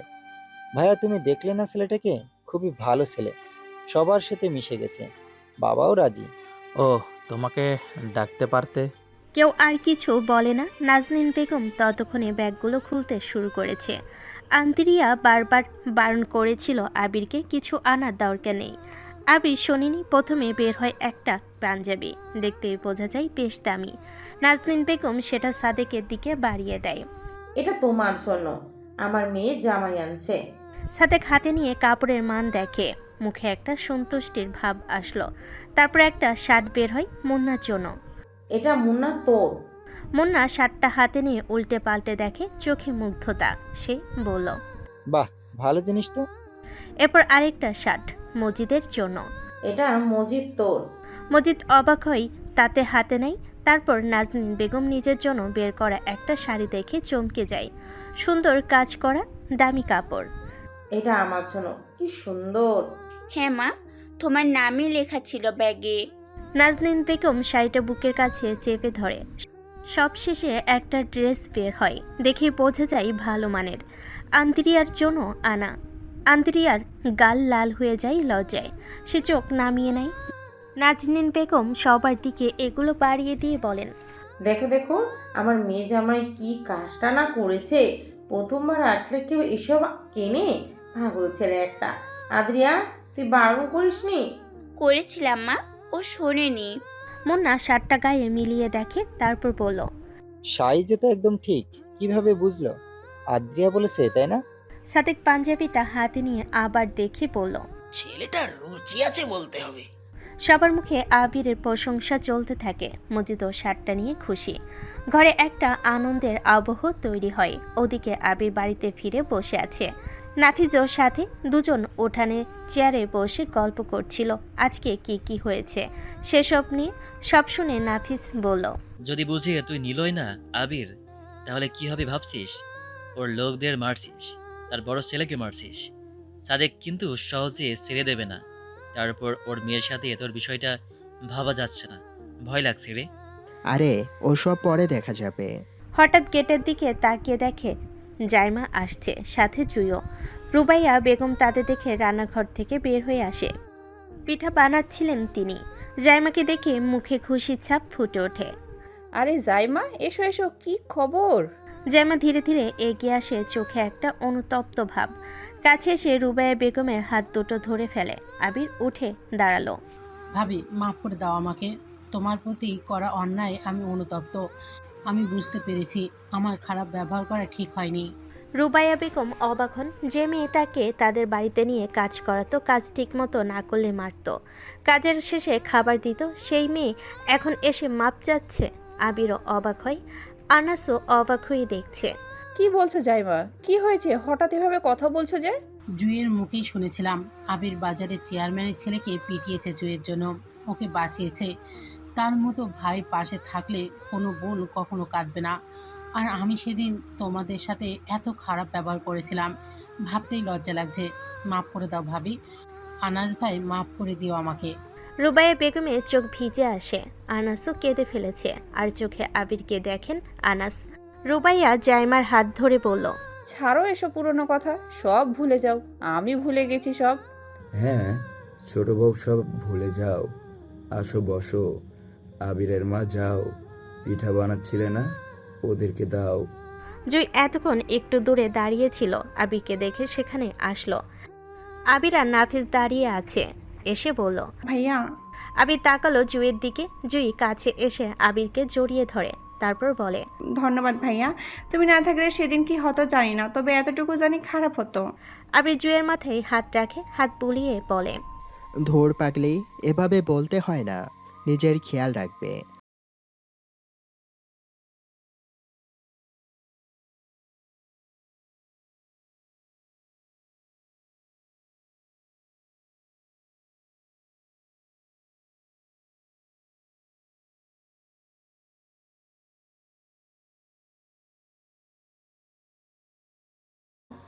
আবির চুপ করে থাকে। জুই সব বুঝে গেছে। জুইকে থামিয়ে আবির এরপর জাইমার কাছে যায়।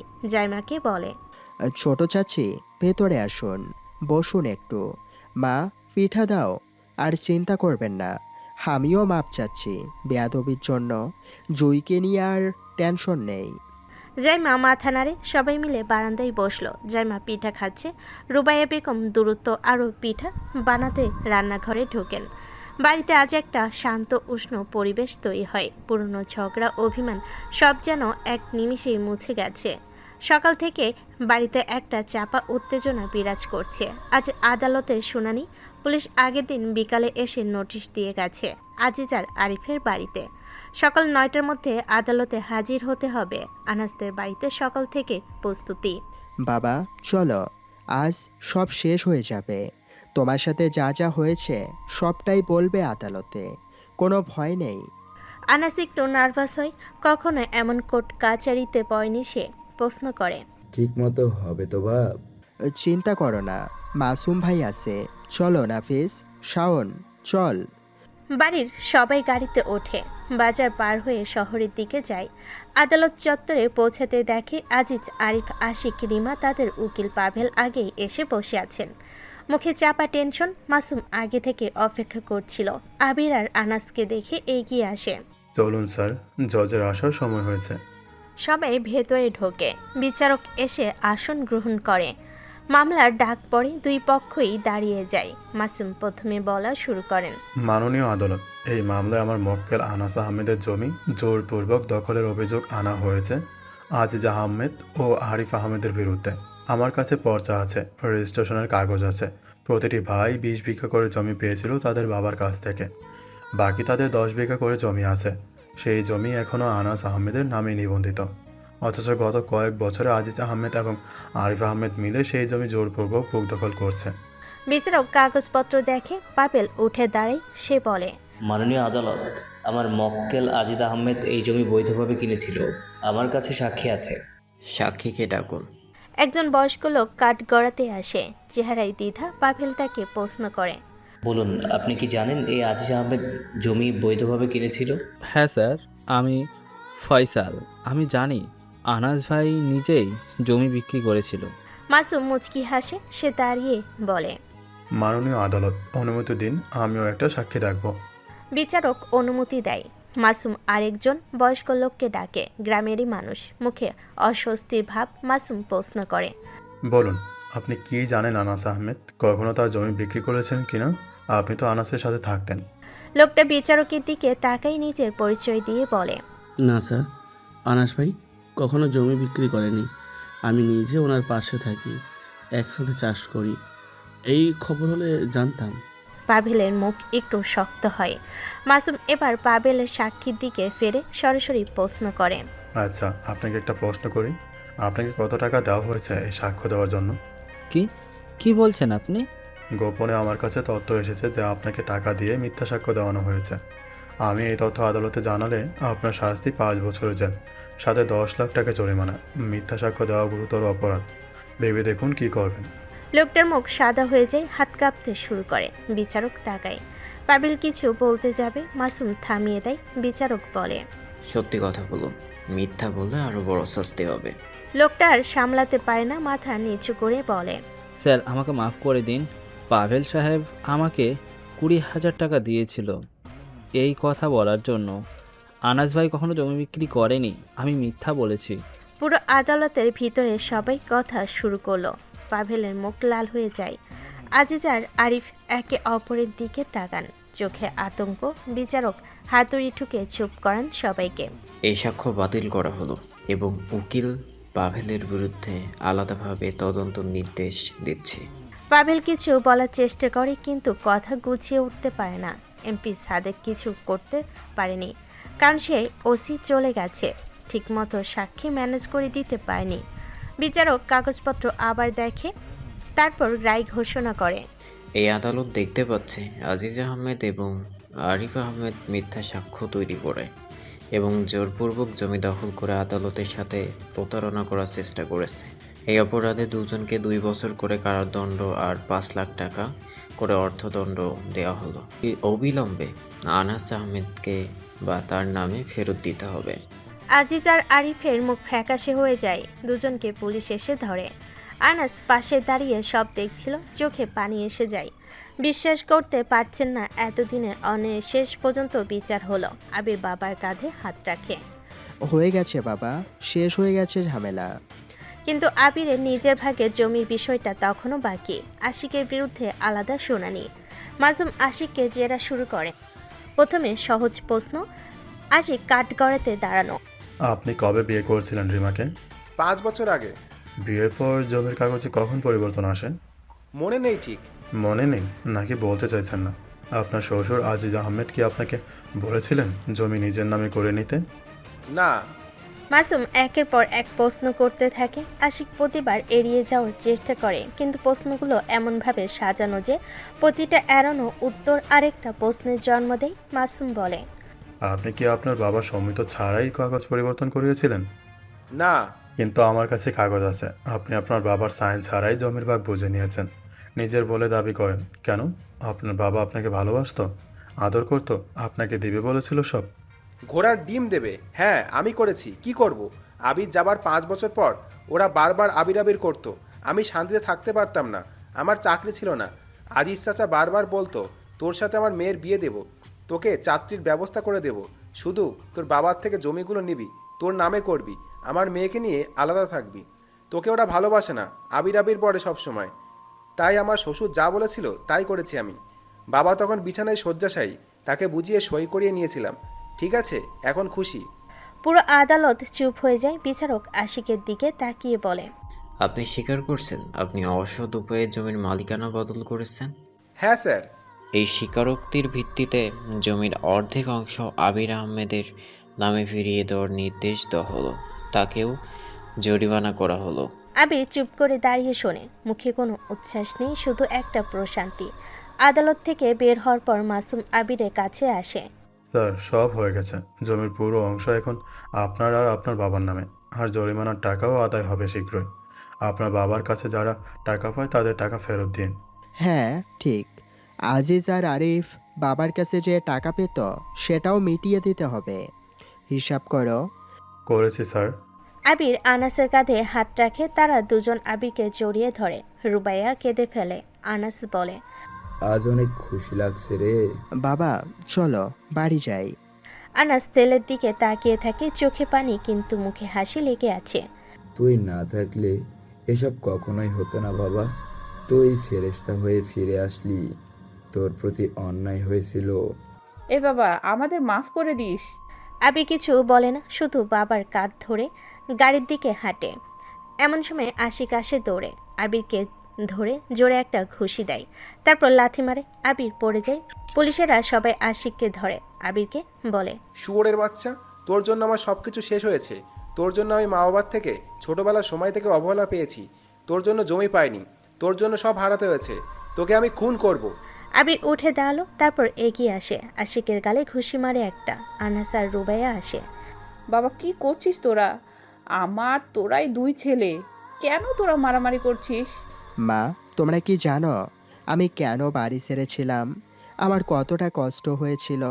কেন তোমরা মেরে আমাকে বের করে দিয়েছিলে সেদিন? শুধুমাত্র ওর কথা শুনে জানতে চাওনি আমার কোনো কথা? আর আমি কেন এমন, কেন খারাপ হয়েছে জানিস? তোর জন্য। আবির তাকায় আশিকের দিকে, চুপ করে থাকে সে।